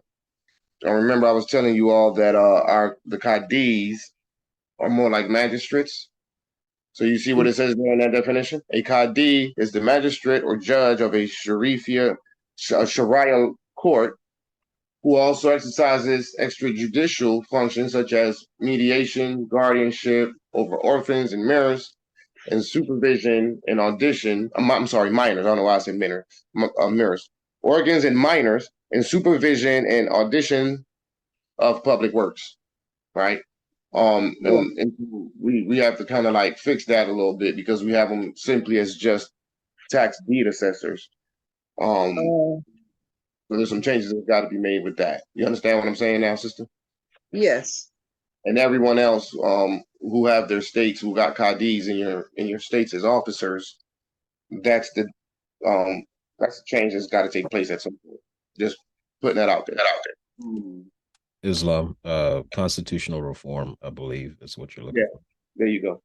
Constitutional reform. Plus, amongst other things. And it's interesting because in the act of adversaries is spelled with a C, C-A-D-I. Here it's spelled with a Q, Q-A-D-I. All right, so you see it says allowing the Treaty of Fez to establish a board to censor publications and requiring that the judges be notified of any publication so as to avoid printing something that is not permitted. Right, so these are the judges, and they don't want certain things to be permitted because you got to control the narrative. That's just the bottom line. You know what I mean? All right, continue, brother. According to Abdallah Larui. According to Abdullah Larui, these restrictions limited the volume and variety of Moroccan publications at the turn of the century, and institutions such as El Qarawiyyan University and Sufi Zawiyas became dependent on imported texts from Egypt. Okay. His attempt to reorganize the country's finances by the systematic levy of taxes was hailed with delight, but the government was not strong enough to carry the measure through, and the money which should have been used to pay the taxes was employed to purchase firearms instead. And so the benign intention of Maula Abdul al-Aziz were interpreted as weakness, and Europeans were accused of having spoiled the Sultan and of being desirous of spoiling the country. So you see him on the right with his little bicycle. That's kind of like showing the evidence of that, taking on the European ways or whatever, right? But what's interesting is that his appearance starts to change for some reason in these pictures. We'll get to that.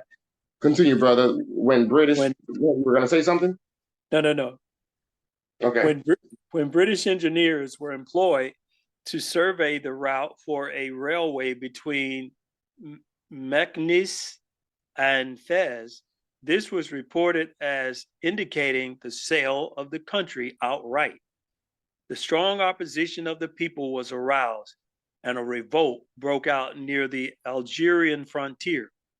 Such was the state of things when the news of the Anglo-French agreement of 1904 came as a blow to Abdul al-Aziz, who had relied on England for support and protection against the inroads of France. All right. Now look at this picture. Now look at him now. And then I'm gonna go back up, but there's another picture of him right here. He looks more back the same. This is weird. Excuse me. Let's go back to this because it's interesting how the act of adversaries came into play or came into be. Mm-hmm. On the advice. Okay, Al Jazeera's conference. On the advice of Germany, Abdul Aziz proposed an international conference at Algeciras in 1906 as a result of the first Moroccan crisis in 1905.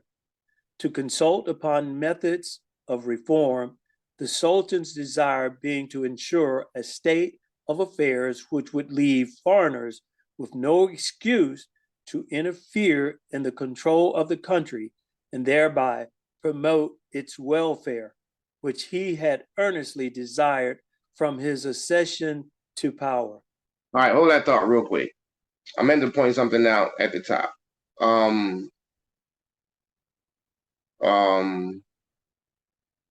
His attempt to reorganize the country's finance by the systematic levy of taxes was hailed with delight, but the government was not strong enough to carry out the measures through.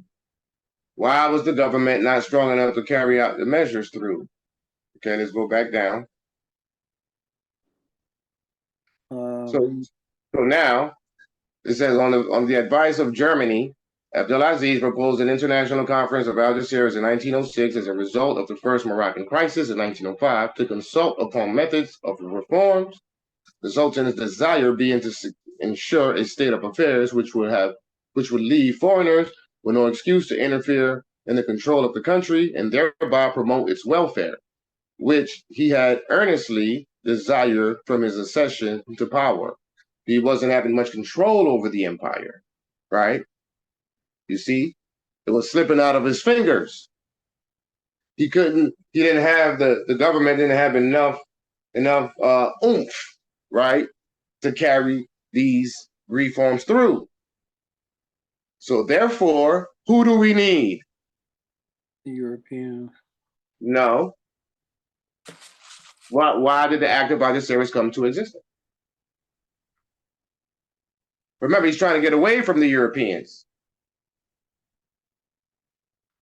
He done got caught up with the Europeans. Now he needs. Thank you. Bring the Moors back. That's why the Act of Algeciras talks about nothing but Moorish government, Moorish this, Moorish that, Moorish Sharifian authorities, consular jurisdiction, Moorish Empire, Moroccan Empire. Come on. Or should I say, I'm sorry, governments, Sharifian authority. I mean, these are the terms that's in there. The Moxen, right? The purpose was to bring us back into power because only us can deal with the colonists, or should I say with the Europeans. And it ain't because we're some, super people, even though we are super people. It's because we are the heirs of the land. We are the indigenous peoples of the land. Right? Period. So therefore, just by that alone, by consanguinity, we have the authority over the land. We sprung from the soil, for crying out loud. We came from the dirt. We've been here. How y'all gonna conduct all these activities, and leave us out of it? Regardless if we sleep or acquiescing. So the emperor thought proper to bring us back, the Sultan. And that's what the Act of Algeciras was all about. Okay, continue, brother. This was not, however, the result achieved, see main article. And while on June 18th, the Sultan nonetheless ratified the resulting act of the conference, which the country's delegates had found themselves unable to sign. The anarchic state into which Morocco fell during the latter half of 1906 and the beginning of 1907 revealed the young ruler as lacking sufficient strength to command the respect of his turbulent subjects. Okay, hold that thought real quick. So you see where it says, this was not, however, the result achieved, see main article, and while on June 18, the Sultan nonetheless ratified the resulting act of the conference, which the country's delegates had found themselves unable to sign. What are they saying with that? Let me show y'all what they're saying with that.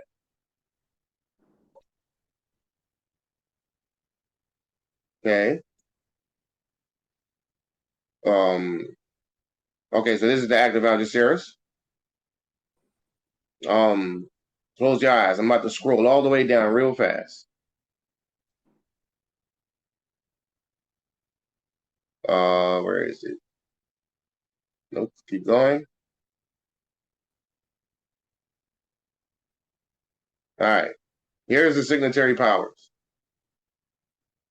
I'm not sure if this is the additional protocols. There's two versions of it. This may not be additional protocols, but you see Germany has their signature. Austria has their signature. Belgium, Spain, the United States of America, right? With reservation of the declaration made in the plenary session of the conference on April 7, 1906. Henry White and Samuel Gomeray signed on behalf of the United States. That's their plenipotentiary. France, Great Britain, Italy, and look what it says when it says Morocco. No signature. And even with that, it's still in full force. Netherlands, Testa, Portugal got signature, Russia got signature, Sweden got signature. So this is the additional protocols. And the additional protocols, the signatory powers got the Pope to go meet with the Sultan and find out why he didn't sign the treaty. That's what this stuff is saying. So he was confirming that everyone else signed it, and then he basically was like, all right, we good. And so he's on the additional protocols, everybody came back, signed again. And then, as you see, Morocco still didn't sign. Right. So they didn't sign the first time, and they didn't sign the second time. And it's still in full powers. That's the power of that seat of the Sultan. Not necessarily him as a person, but the seat. The Sultan of Morocco, that seat is a very powerful seat. You didn't even have to sign the Act of Algeciras in order for it to come into full force, in effect. That's the point that I'm making. And that's what they're saying here when it says that the country's delegates had found themselves unable to sign the treaty or the Act of Algeciras. And look at how they got Abdelaziz looking now. That doesn't look like the same Most Def / Lil Wayne anymore. This is weird. All right, continue, brother. The final act. The final act of the conference, signed on 7 April 1906, covered the organization of Moroccan police and customs, regulations concerning the repression of the smuggling of armaments, and concessions to the European bankers from a new State Bank of Morocco, issuing bank notes backed by gold with a 40-year term. The new state bank was to act as Morocco's central bank with a strict cap on the spending of the Sharifan Empire and administrators appointed by the national banks, which guaranteed the loans. The German Empire, United Kingdom, France, and Spain. Spain coinage continued to circulate. The right of the Europeans to own land was established, whilst taxes were to be levied towards public works. Okay.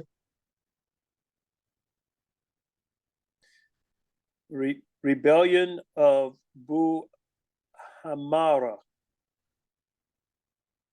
Jalila bin Idris al-Yusufi al-Zarhuni,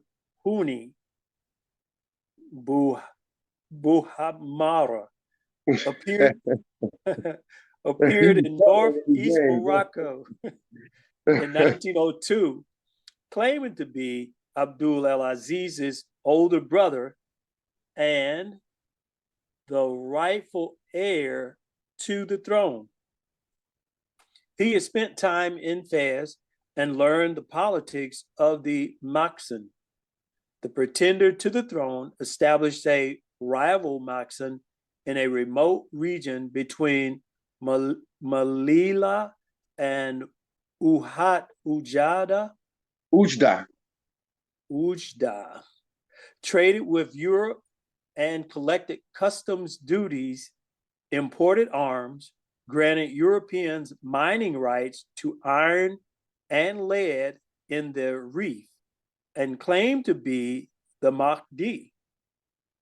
He easily defeated poorly organized armies sent by Abdul Aziz to defeat him, and even threatened the capital, Fez, which proved the Minister of War, Manabihi, an incompetent general. The rebellion lasted until Abdulaziz's successor, Abdallah Hafid, defeated and executed Buhmar in 1909. The Rif, that was that other reigning power in Morocco. I thought highlighting that would show their flag. We saw the flag earlier. So anyhow, that's Abdelaziz. Let me see what else is end of rule. And this is what he looks like. And then now towards the end, this is what he looks like now.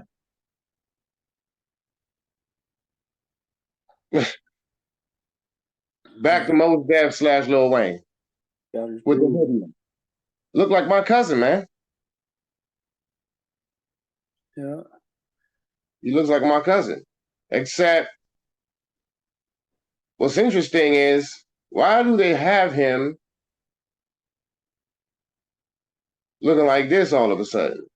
Yeah, that don't even look like the same person. Exactly. That doesn't even look like the same person. I don't know why it won't maximize or zoom in. That doesn't even look like the same person. Even right here doesn't look like the same person. Mm-mm. Well, maybe without the beard.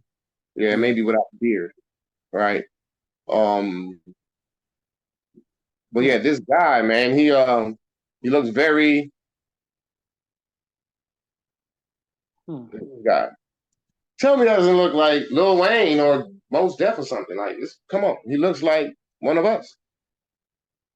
This is who was ruling the empire at the fall of the empire, and obviously he came in at the age of 16, and he became basically he was manipulated by the more savvy Europeans who basically knew what they were doing.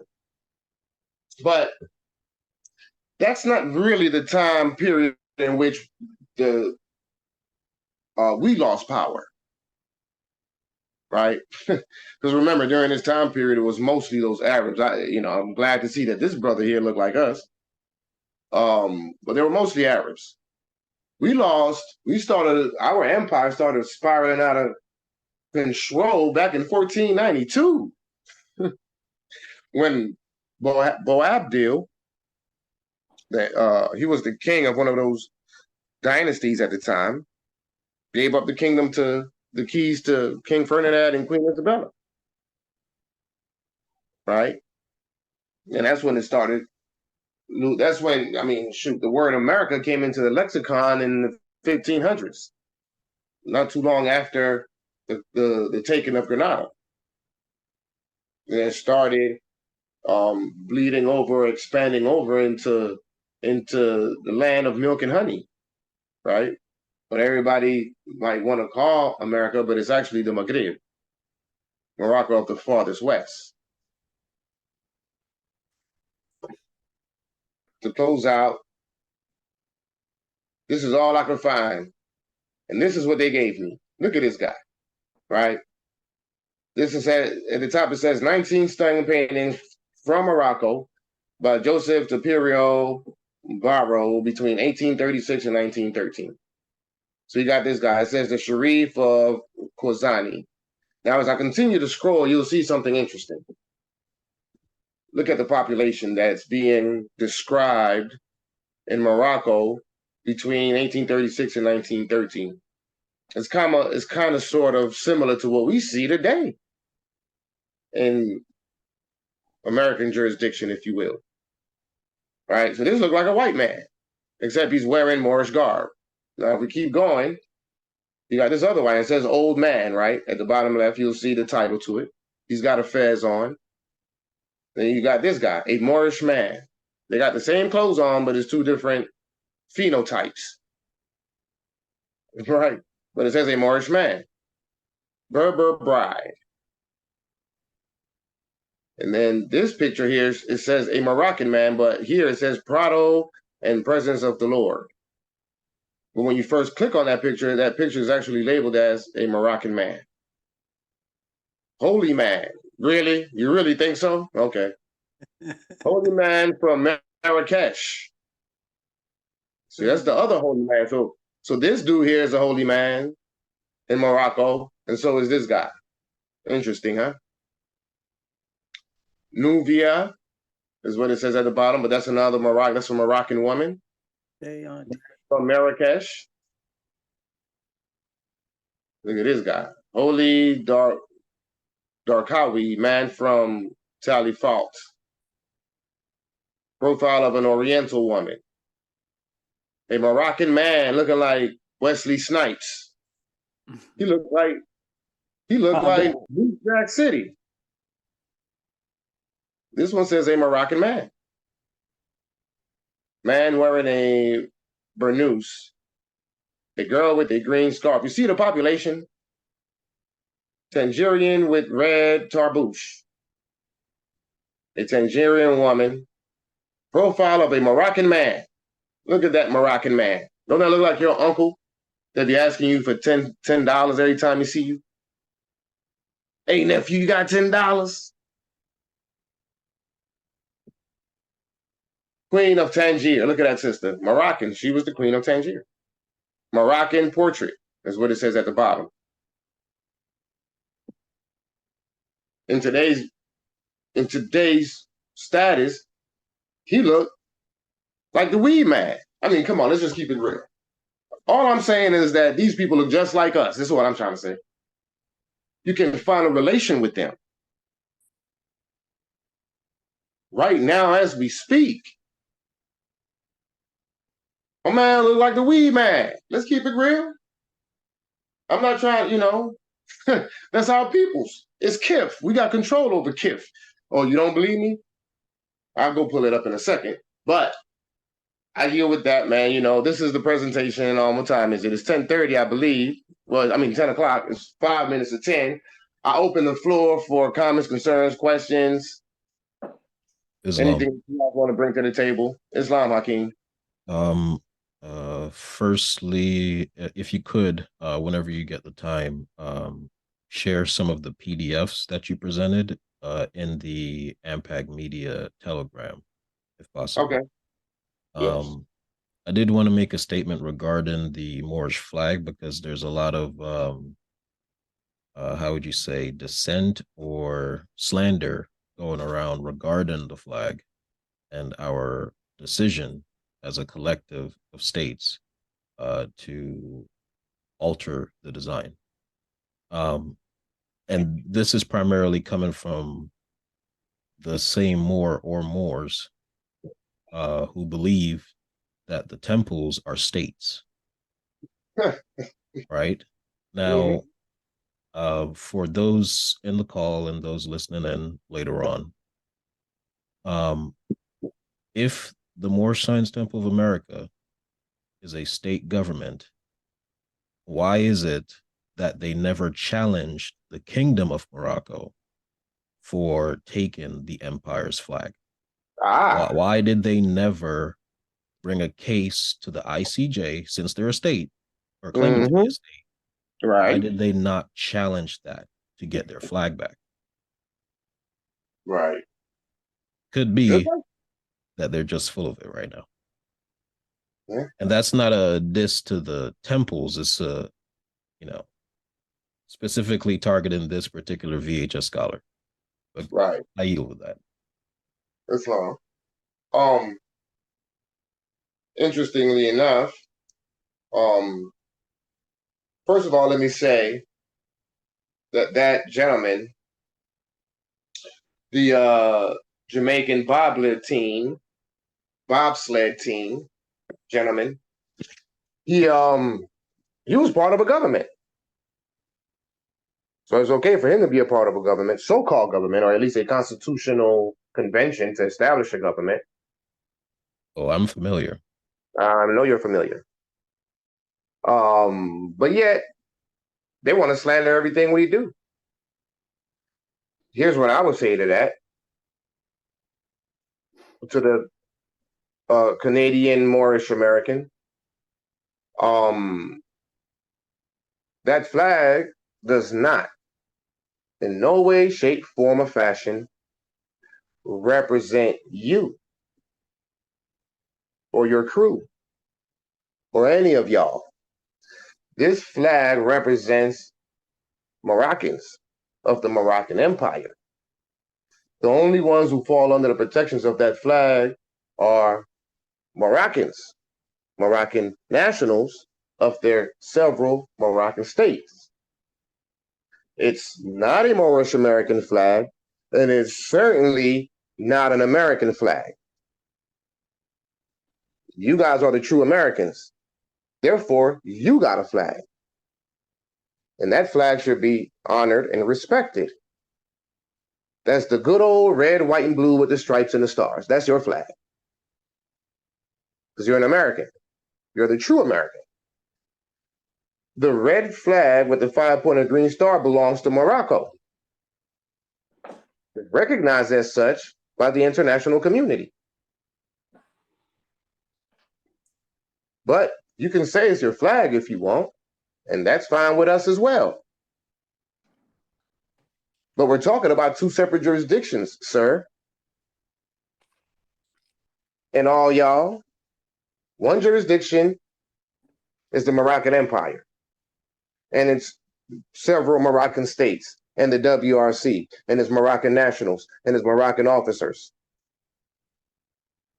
The other jurisdiction is the Moorish Americans, with their temples, and their organizations, and their websites, and their packages, and their jail cells, and their AA 12141, whatever.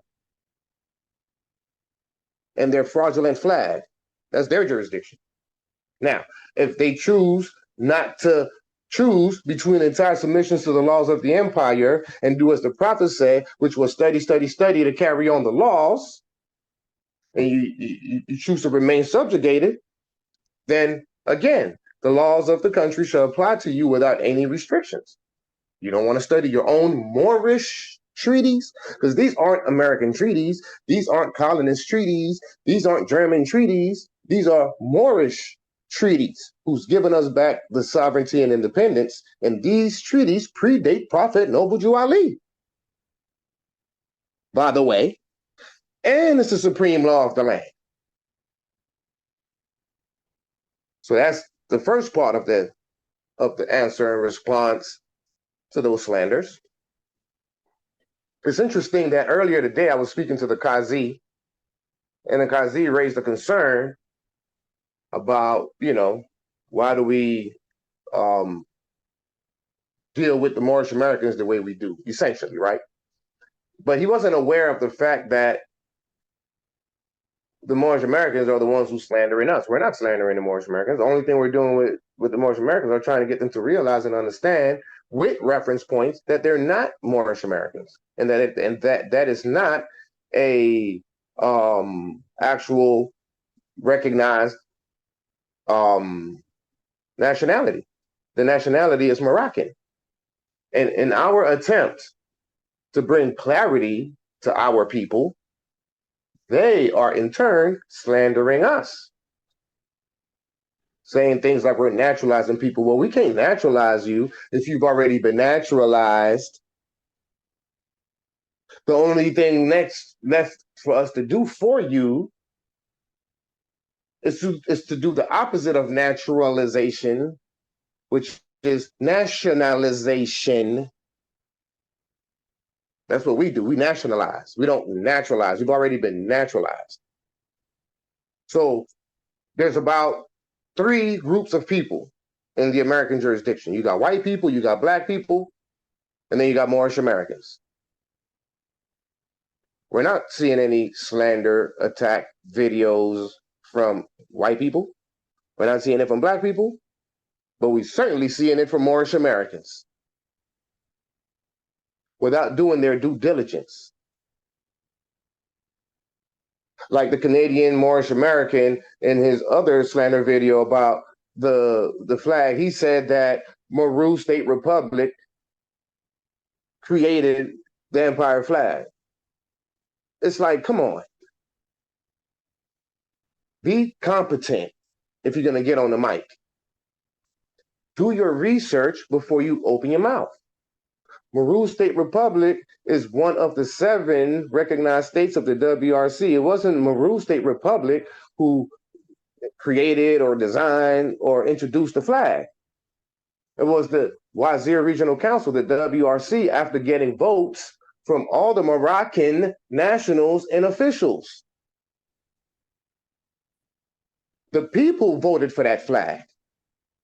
We didn't just present it. The people voted for the flag. What people? The competent Moroccan nationals who chose between the entire submission to the laws of the empire and repatriated back to Morocco. That's who voted for it. That's who the flag is for. We can't submit a ballot to Moorish Americans to vote for this flag because this flag is not a Moorish American flag. It is a Moroccan flag that represents the empire of Morocco. Chapter 47, the Moabites and the the Moabites and the whatever, I forgot the other group, Moabites and the Canaanites, right, are the true founders and possessors of the present Moroccan Empire, i.e. the Moors, i.e. the Moroccans. We are the true founders and possessors of the present Moroccan Empire. Well, it was present at the time. Today, now we got to put it back together. And I don't see nobody else undertaking such arduous tasks to decolonize and bring back the empire. Instead, they're just sitting on their couch, in front of their phones, in front of their cameras, making videos and making rap songs. Oh, and by the way, in doing so, lacking the ability to stay on beat. In other words, it's trash. So you might want to do something else. We write books and we do everything else, but we're not moving the ball forward. 94 years have passed and we have not moved the ball forward yet. We got the first down and we get slandered. That's what you call haters. But I'll end this diatribe by saying this. Unless you're doing something right, you won't have haters. When you're doing something right, that's when the haters pop up. And I love the haters. So, to the Canadian Moorish American, continue with your slander. Because guess what? We ain't going to respond to you. You're a Moorish subject of no consequence. We are competent Moroccans who's moving the ball forward so we may decolonize this land for our posterity, which also include your children, sir. I digress. Any other questions? Yes. So my question is with regards to the flag also. First off, who is permitted to fly the WRC / the new empire flag? Is it just the 7 states that are members of the WRC, or all nationals permitted to fly that flag? And then the other question that goes along with that is that new flag trademarked so that no one can come in and steal that one? Good, excellent 2 questions. The first question is, anyone can fly the flag. It's not, this flag belongs to the people. This flag doesn't belong to the WRC, and this flag doesn't belong to the several states. It belongs to the empire, and the empire is the people. The people voted for the flag. Outside of the Moroccan nationals, anyone can still fly the flag. Americans can fly the flag if they want. Go ahead, please fly it, because anyone who's flying the flag is recognizing the authority of the new Moroccan Empire. Anyone who's flying the flag is in support of the movement. And anyone who's flying the flag is promoting the movement and promoting the empire and respecting the empire and recognizing the empire and the several competent Moroccan officials and nationals who put it together. So it's not, no, it doesn't belong to the WRC as, under control like that. There's a policy that's been written that identifies how you can fly the flag and the sizes and things of that nature. But outside of that, no, there's no restrictions. Anyone can essentially fly the flag. You can't drag the flag. You can't burn the flag. You can't disrespect the flag, but you can certainly fly the flag as high as you want to high. Please do so. The second question is, do we have a trademark yet? Yes, the trademark is the policy. And then once the Constitution is enacted, the Constitution itself is the trademark. The Constitution is of a higher status than any U.S. trademark. Remember that. We're under Moroccan law.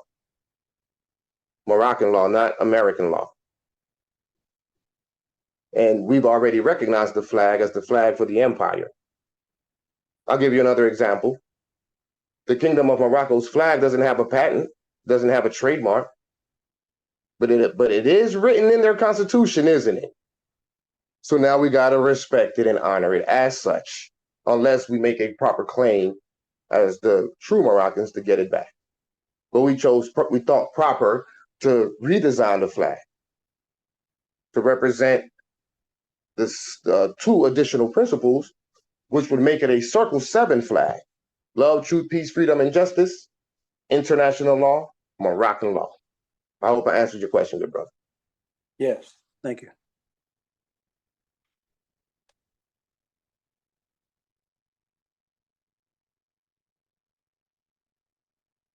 Floor is still open for more questions, concerns, comments.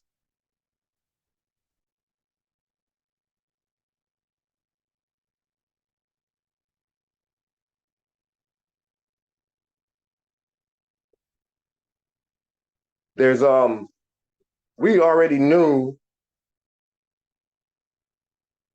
the specific individuals who were going to give the pushback.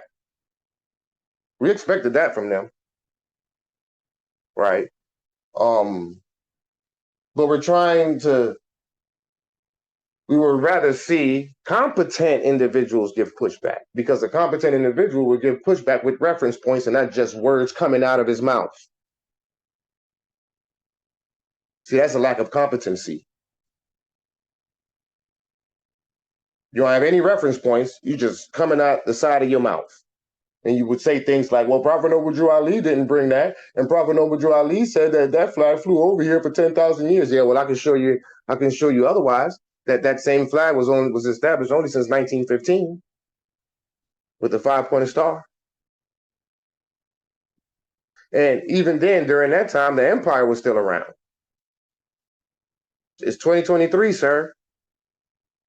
The Kingdom of Morocco has been flying that flag and repping that flag since 1958 through their constitution that was ratified and deposited. These are processes that you know nothing of, sir. But we're trying to get our people to learn about this. But they want to continue delaying their own justice. Well, if you want to continue delaying your own justice, that's your business. That's your right to self-determination. We don't keep pushing forward. I don't care what Grand Shiki God comes with his pushback. He better be concerned about when that FBI list comes out officially, when it's delivered to the WRC. Oh, it's coming. That's what you better be worried about. Better hope your name ain't on that list. And these ain't threats. I'm gonna show you why it's not a threat. Let me show y'all why it's not a threat. Y'all better hope y'all name ain't on that list, and it's not a threat. Let me take you over to Article 102 of the Act of Algeciras. Brother, could you please read Article 102? And let me highlight it, because it's my favorite article. Go ahead, brother. Article 102. Every confiscation, fine, or penalty must be imposed on foreigners by consular jurisdiction and on Moorish subjects by Sharifan jurisdiction. It's not a threat. It's a mandate. I'm trying to highlight that. It's a mandate. It's law. Shoot. It's not working with me here. It's not a threat. It's the law.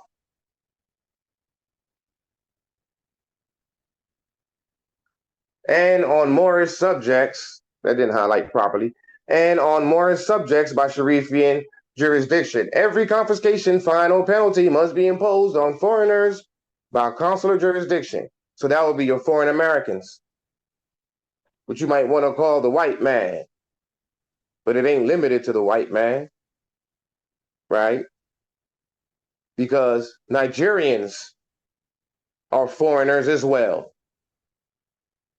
But then guess what? It ain't just for, it's not just to be imposed on foreigners, it's also Moorish subjects. Let me put it in pink. I want to highlight that. So it's not a threat. It's the law. I didn't write the law. Oh, and by the way, it said it must be imposed. That's a ruling. If you don't want to keep playing them games, you better study. You better get to them treaties. You better get to international law. You better get to learning your Moorish treaties and what I just read to you. That might be what you want to do.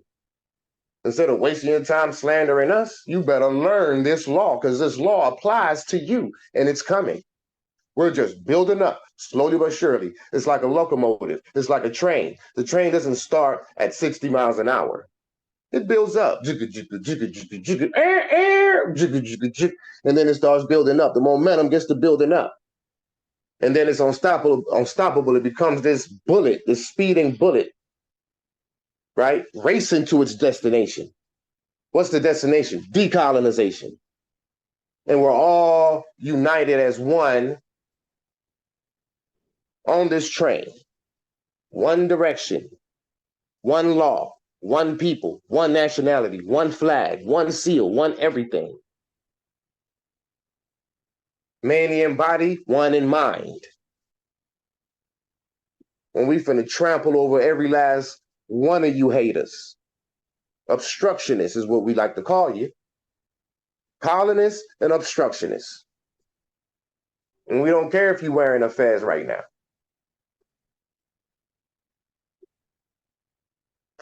What Ice Cube said back in the day. Better check yourself before you wreck yourself, fool.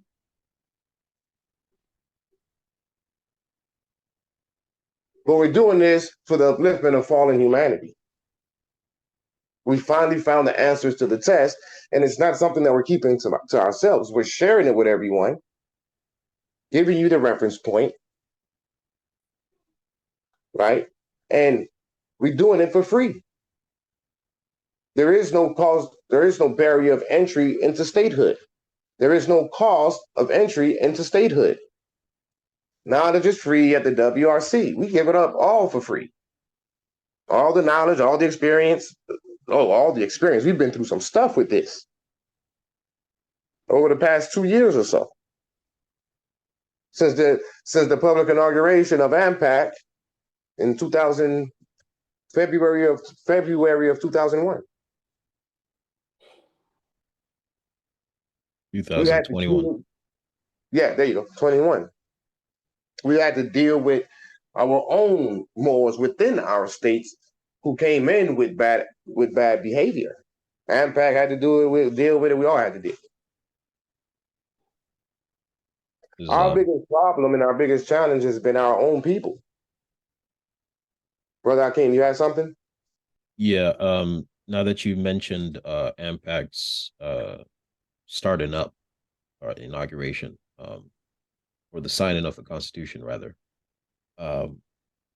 it kind of ties back into the conversation regarding the Constitutional Convention that you had mentioned, because of course I myself was a part of that, and there has been some recent attempts to restart it, but you know, of course I'm going to be essentially a part of that as well, but making sure it goes down the right way, because I see some attempts to usurp it, right? At least it appears so. But the bottom line is this. Around the time the Constitutional Convention was forming, And mind you, it formed out of a study group of a particular Moorish organization, right? Mm-hmm. And a bunch of other groups and temples came together and it formed into a constitutional convention. But around that time, it was forming, the Moors of AMPAG were forming their state out of their study group, right? So it was around the same time that both entities were forming separately. Now, I caught wind of AMPAG shortly after the inauguration, right? And I've been sharing their videos ever since. So nobody within the Constitutional Convention can claim that they don't know about AMPAG. I've been sharing the video, right? Uh, However, I've noticed that there's some attempts to downplay the states, the Moorish states that's been forming.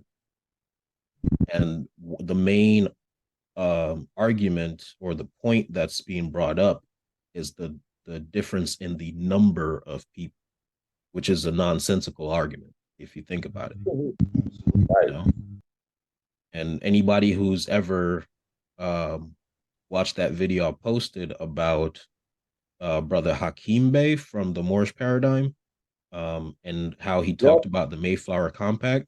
If you did your research on the Mayflower Compact, it was like 41 or 42 European colonizers that signed that document.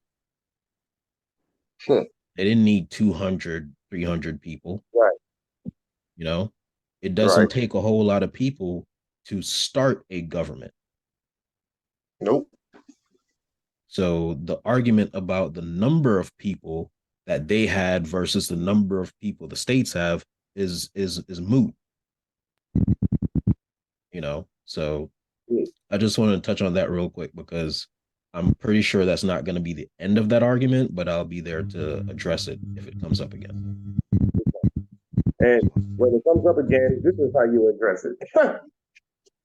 Break this down to, I'm going to give you 2 reference points that you can bring to the table so you can shut their incompetent behinds up. Number 1, let me go to, I don't think it's up already. Let me pull it up. I'm going to have to pull it up. I'm glad you brought that up because I have been hearing that as well. So let's pull up the 1933 Montevideo Convention, which is a treaty. Let me go to the top. Montevideo Convention on the Rights and Duties of States, signed at Montevideo, 26 December 1933, entered into force 26 December 1934, Article 8, ratified by protocol 23 December 1936. So let's go to Article 1. These are all the signatory powers: Chile, Colombia, Nicaragua, Ecuador. These are the American states, so-called American states. Article 1. The state, as a person of international law, should possess the following qualification. So this article is telling you the qualifications for a state. These are international jurists. This is a treaty. This is international law, the highest level that you can get, not the philosophies or the misconcept of a Moorish subject who is a Moorish subject and don't even know he's a Moorish subject. Make that understood. Article 1. The state, as a person of international law, should possess the following qualifications: a permanent population. I don't see a number there. It doesn't say a permanent population of 10. It doesn't say a permanent population of 10 million. It just says a permanent population. A defined territory. C, government, which is your 3 branches. And D, capacity to enter into relations with the other states. Okay, so let's look at our Moroccan states. Do we meet the qualifications? Okay, let's find out. Do we have A checked? A permanent population? Yes, we do. AMPAG has 27 or so nationals and government officials, mostly government officials. So that box is checked. A defined territory, yes. In our Constitution, we identified the longitude,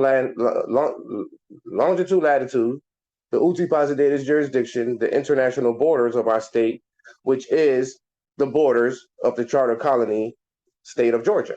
We reclaimed that entire territory under uti possidetis juris. Okay, so B is checked. C, government. Oh, I represent the executive branch. We also have a judicial and a legislative branch. Sounds like we got box numbers C checked as well. And because we have all those boxes checked, now we automatically by default have D in check, which is capacity to enter into relations with the other states. Keeping in mind that we have already entered into relations with our several Moroccan states. Oh, so we more than qualify to be a state, irregardless on 10 million versus 10 people as your population. Oh, but I'm not done. That's just your first reference point, good brother Hakeem. Let me give you another reference point. Let me go back to the same treaty and the same article, and let's read it again. Article 102. Every confiscation, fine, or penalty must be imposed on foreigners by consular jurisdiction and on Moorish subjects by Sharifian jurisdiction. So what does that mean? Well, that means that we have authority over everybody within the jurisdiction of Allodium Moorish Peridium Ante Georgia. AMPAG. Okay, so let's do the math. I believe that the population, not believe, but based on my research, I looked it up, but it's been a minute. I think it's 5.5 million people in Georgia, if I'm correct. 5.5 million people in Georgia. And we've got 27 people within AMPAG. Okay, so that means that our permanent population of AMPAG is 27 Moroccan nationals and 5.5 million foreigners and Moorish subjects. You see the difference? So you want to come to me about 200 people in your little constitutional convention group, but we got 5.5 million people that we're responsible for within the charter colony of Georgia, which includes the foreigners and the Moorish subjects, aside from our own Moroccan nationals. I hope I made that point clear, good brother, and I hope I gave you some solid reference points for you to take back to these Moors. I yield. Islam.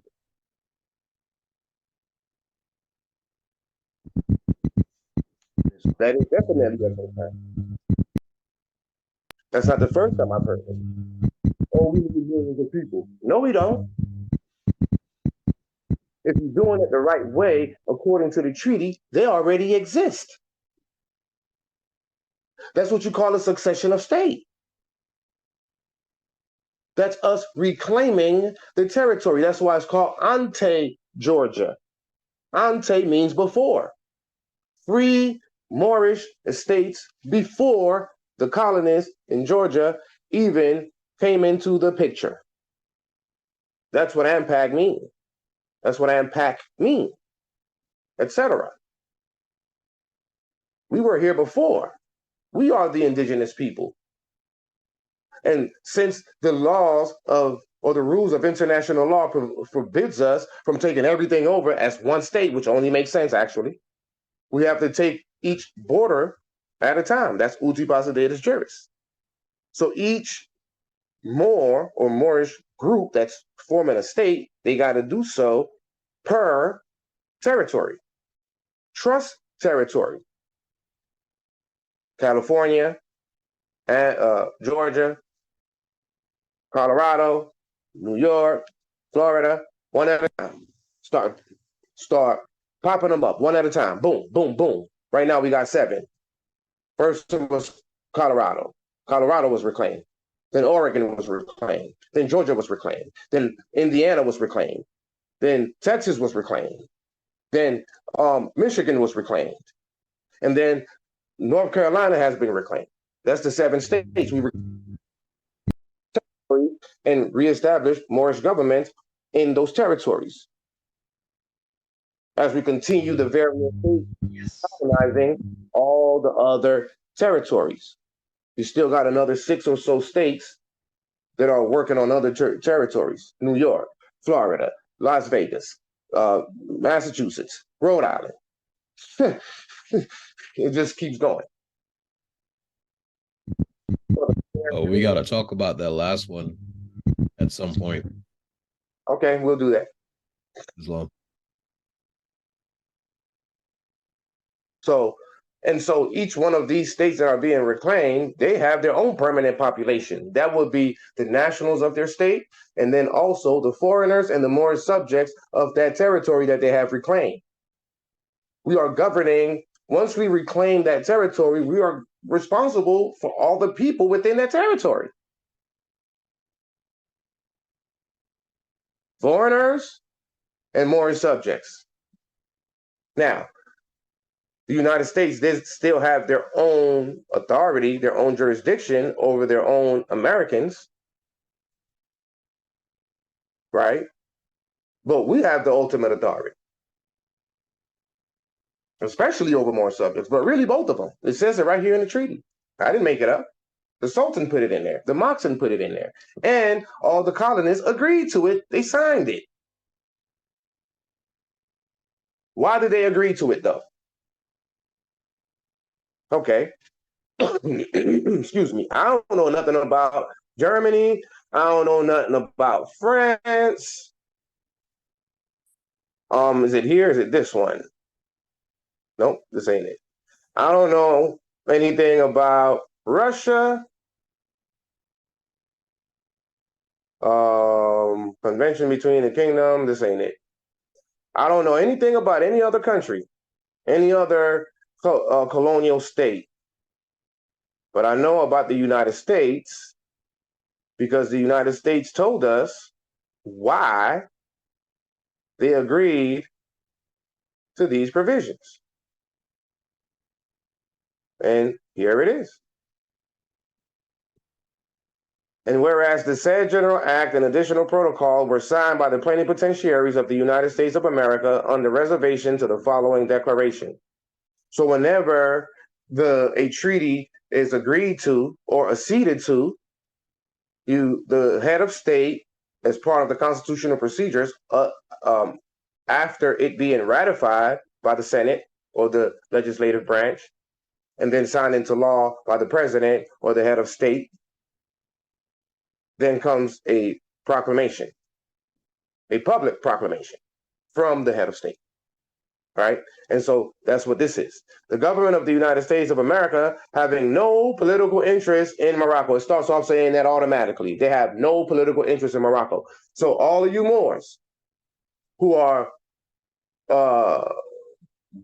government officials of either one of your states, specifically the Mufti and the chief judge, we don't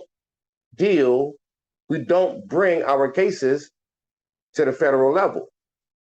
They don't have no political interest in Morocco.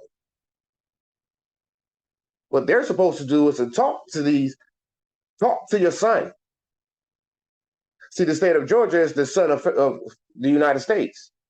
The state of Texas is the son or the daughter of the United States. These charter colonies are the children to the father, which is the United States. But they ain't got nothing to do with us. So we don't remove cases to the federal court. We remove cases to the consular court. Consular court of the Moroccan state is who has the authority over any disputes between the United States and the Moors. Article 20 of the Treaty of Peace and Friendship. So Roosevelt started off by affirming that notion, that idea, that fact, that political fact, The government of the United States of America, having no political interest in Morocco and no desire or purpose having animated it to take part in this conference, other than to secure for all peoples the widest equality of trade and privilege with Morocco. That's why they signed that treaty. And to facilitate the institution of reforms, remember, see, it's all about instituting reforms. So I'm glad you said that, because y'all are, it's incumbent upon y'all to help us institute those exact same reforms, sir. President Biden or whoever, Trump next year, whoever, whatever, doesn't matter, right? Reforms in that country tending to ensure complete cordiality of intercourse without stability of administration within for the common good, declares that in acquiescing in the regulations and declarations of the conference, so they acquiesce to the regulations and declarations of the conference, and becoming a signatory to the General Act of Algeciras and to the additional protocols, subject to ratification according to constitutional procedures, that's what I was just talking about, and in accepting the application of those regulations and declarations to American citizens and interest in Morocco. It does so without assuming obligation or responsibility for the enforcement thereof. And whereas in giving its advice and consent to the ratification of the said General Act and additional protocols, the Senate of the United States resolved as part of this act of ratification that the Senate understands that the participation of the United States in the Algeciras Conference and in the formulation and adoption of the General Act and Protocol, which resulted therefrom, was with the sole purpose of preserving and increasing its commerce in Morocco, the protection as to life, liberty, and property of its citizens residing or traveling therein, and of aiding by its friendly offices and efforts in removing friction and controversy which seem to menace the peace between the powers signatory with the United States to the Treaty of 1880, all of which are on terms of amity with this government and without purpose to depart from the traditional American foreign policy, which forbids participation by the United States in the settlement of political questions, which are entirely European in their scope. That's President Roosevelt.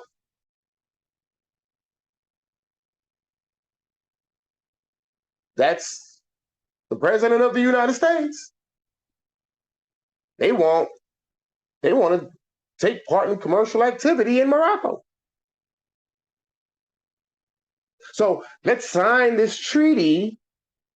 Okay, so we realize that we're putting ourselves in a bind here because we would fall under the authority of these Negroes.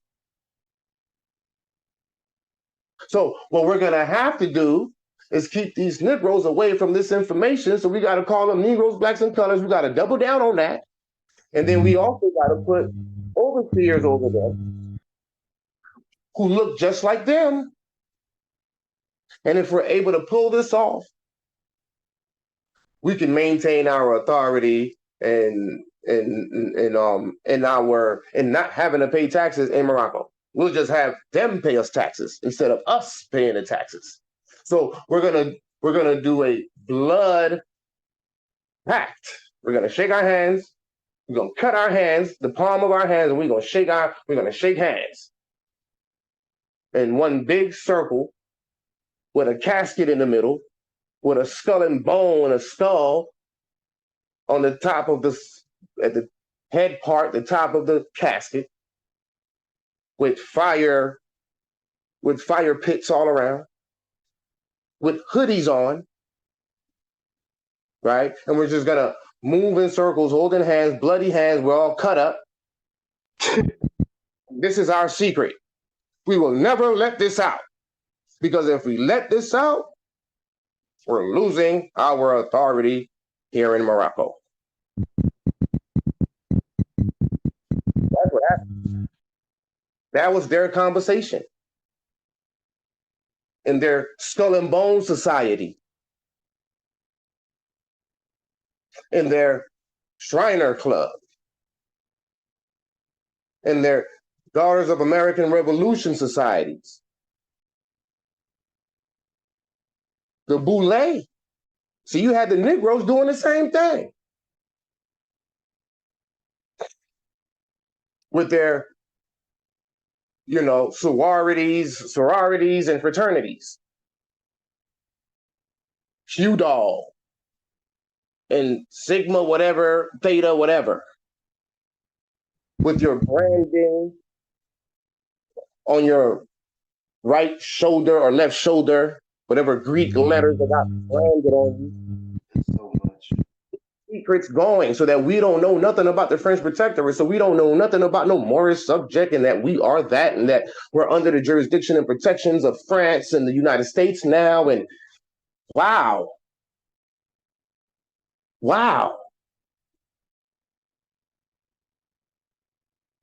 We weren't nowhere close to the truth, y'all. We thought we were Africans who came over here as Africans. We thought we was Kunta Kinte, who turned into Toby.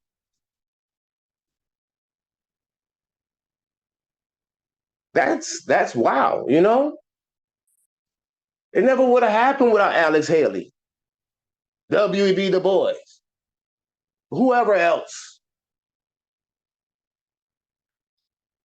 It was our own. Fred Price, T.D. Jakes, Creflo Dollar, whoever, whatever. I don't care. Sharpton, Farrakhan, all of them. They all know the truth. They all have fezzes in secret.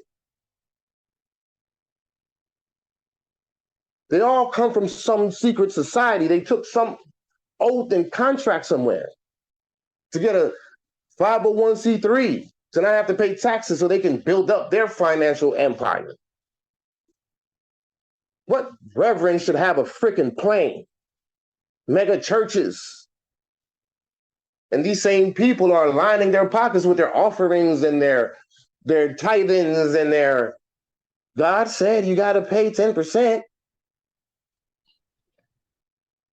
Oh, okay, let me go up in my purse. Let me go up in my wallet. They now got ATMs in these buildings, in these churches. We got sold out, man. We got sold out. We got sold out. We got sold out big time by our own people. Secret societies, these so-called Illuminati societies. Why is the pyramid on the back of the dollar bill? Why is the capstone not connected to the body of the pyramid? Because we are fractionalized. We have been fractionalized. We fell out of the constitutional fold of government and became subjects to foreign powers. We came under the protection of France and Germany and Great Britain and the United States of America and Russia and Austria, Hungary, and the list goes on. Portugal, Spain. All those jurisdictions have subjugated Moors.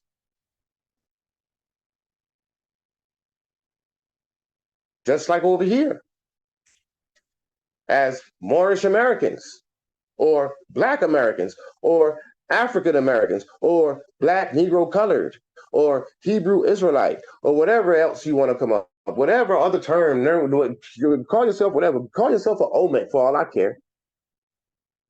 Call yourself Edward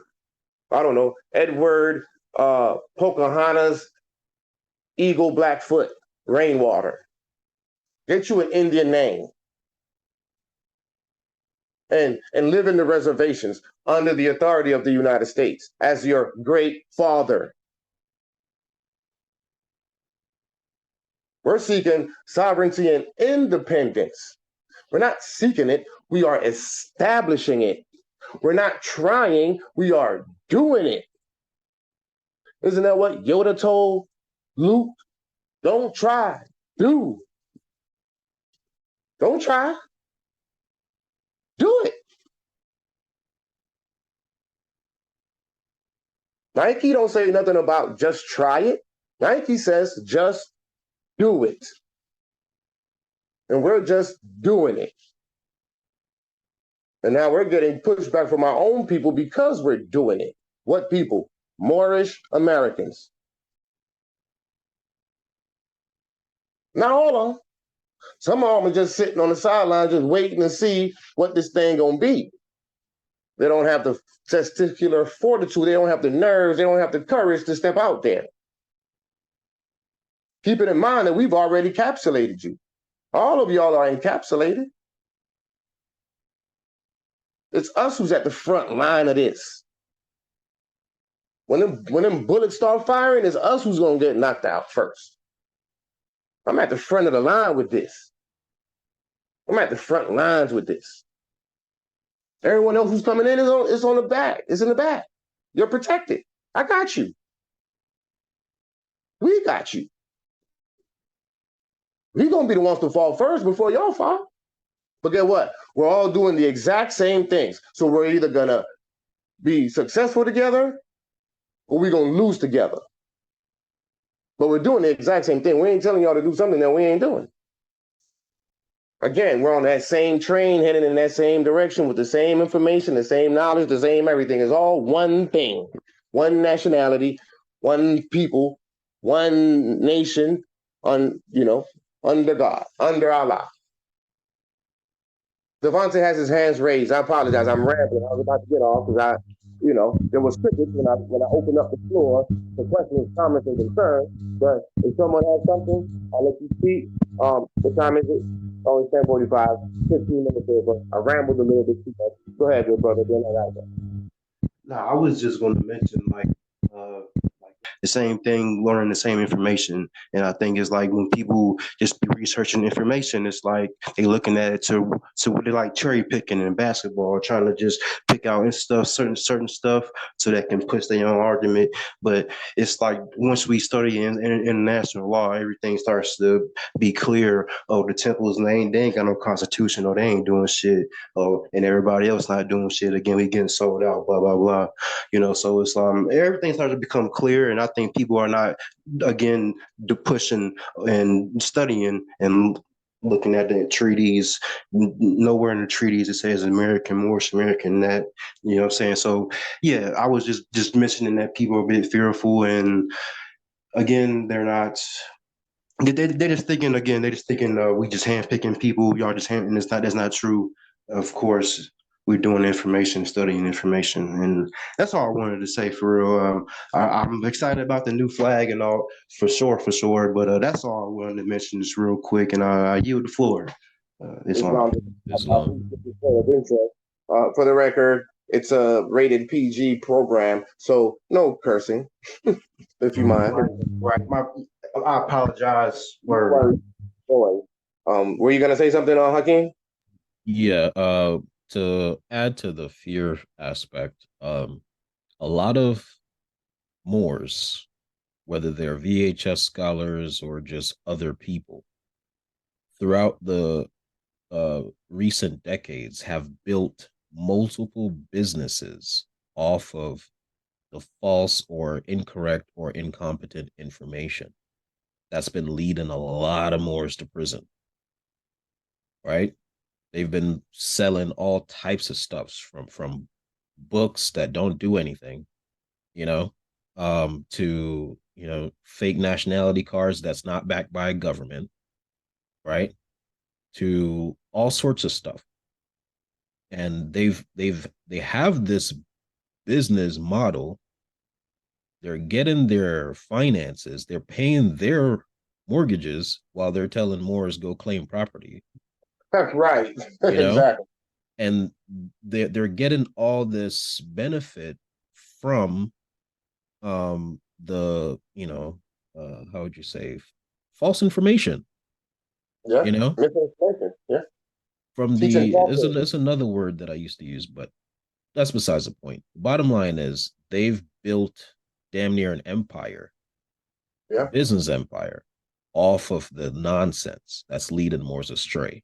And so when anybody come in with the correct information, which is statehood, right? Well, which is the ultimate goal of Noble Drew Ali, right? Was when the Europeans go back home, the Moors or the Moorish Americans was supposed to inherit the United States of America and be governing that. And when they go back home, that's now a Moorish government, right? So that's the ultimate goal that he had in mind. We're just, jumping ahead of that and just establishing our states now and building from there, just like all the so-called Moor ventures have been telling Moors to do: establish a government and staff it, and operate as a government, and then the people will come. That's what Hakim Bey of Moorish Paradigm said. That's what he said. I'm pretty sure that's what Taj said at some point. Yeah, he said more than that, but But the bottom line is that they are threatened by the fact that their business is threatened. And because of that, because again, WRC is doing everything for free. We're not charging more for classes, so on and so forth. But they don't want to lose out on that. So what do? They resort to slander. They don't do any research. The second they find out anything that could disrupt their business, they jump on a live stream and slander, because they know they got 20,000 people that don't do any research. They're just going to believe whatever they say, right? On YouTube. And then they're all kind of working together behind the scenes. So that's just their modus operandi right now. It's to slander whoever come out and say anything different. Period. Yeah, sorry to take up your time. I yield the floor. No, no worries. There's another part to it as well. The fear in the Moors taking action towards this movement has to do with a lack of erudition. They're not studying, so it builds fear. It's uncharted waters. So you can't just go scuba diving without first taking scuba diving lessons. Otherwise, you're gonna blow up your lungs, right? It's the fear of the unknown. But in order to get a glimpse of the unknown, you have to do some research. You have to do some studying. So for those who are sitting on the sidelines, who continue delaying their own justice based in perhaps fear, that fear is only because of a lack of knowledge. And my people perish every day from a lack of knowledge. So get your butts up. Follow the AMPAG study sessions. Read those treaties, read those documents, and make yourself approved. Man knows not by being told. You have to make yourself approved. So I'm leading you to the water. It's up to you to drink the damn thing, Moors. It's up to you. Some of you are drinking it. And drinking it doesn't mean fellowship. It means scholarship. It means you're taking that information and reading it and analyzing it for yourself. We don't operate without reference points. We're always popping up reference points, right? And I also want to bring clarity to something that you said, Brother Hakeem. You mentioned a misconcept. We got to clean that up. It was never an intention for us to take over the United States government because the Europeans were going to go home. We got to recognize signs and symbols. When he says that the Europeans got to take water and that they got to go home, it doesn't necessarily mean there is no home for them. What home? Think about that. What he's talking about is relinquishing extraterritoriality. They got to go home means they got to come up out of our jurisdiction and stay in their own American jurisdiction. That's what's being meant by going home, right? So we got to establish our own governments. We got to come back into the constitutional fold of government to separate, form, or create a demarcation line between these two nations. Without that demarcation line, which is the Constitution, it's bled in between, because now we're left stateless. So somebody got to protect us, right? We're going to have to fall under somebody's protection, because it's mandated through the Treaty of Madrid, the right of protections in Morocco. So since France is no longer tasked with that duty. It's now by default up to the United States to protect these Moors as Moorish subjects. But the moment that we return back to Morocco, we automatically establish a divide. We establish a line, a demarcation line, a jurisdictional line between us and them, to where they no longer can extend their judicial powers into our jurisdiction, which is extraterritorial jurisdiction. So when they go home, the Prophet was meaning they got to go back into their jurisdiction as Americans and only deal with their own citizens and naturalized citizens, etc. And we deal with our own people within our own jurisdiction, while at the same time having the sovereign authority even over the United States as well. Foreigners and Moorish subjects. Do you understand what I'm saying with that, good brother Hakeem? Islam. Islam, Moors. This was an excellent discussion. I think this was a great class. I had already covered the French protectorate once before. I figured I'll cover it again because there's new people that has come online. In the playlist, you'll also find 2 videos, right? I had to do them in 2 parts, in which we were discussing the French protectorate correspondence between France and the United States when France came over here, essentially punking the United States, actually, trying to force them to relinquish their jurisdiction over us and over their part of the empire and all these things. And we already went over that. And in it, you will see that when they're corresponding with one another, how they refer to us. They refer to us as native Moors. Native to what? Native to Morocco, right? Let me go back to that. Like this says right here. We saw what those guys look like. Like it says right down here. A Frenchman assassinated in Morocco, Dr. Emile Marchand, whatever, dispensary doctor in Marrakesh, stoned by the natives, right? The natives, we are the natives. So that's how they were referring to us. So it was the French ambassadors and plenipotentiaries or chargé d'affaires speaking to the Secretary of State for the United States of America. And they were corresponding back and forth, right? It was a long correspondence. It took 2 videos. Go back and look at that video. It'll bring further clarity as to the French protectorate and this historical event that took place that we were just totally in darkness of. We had no idea that these things took place.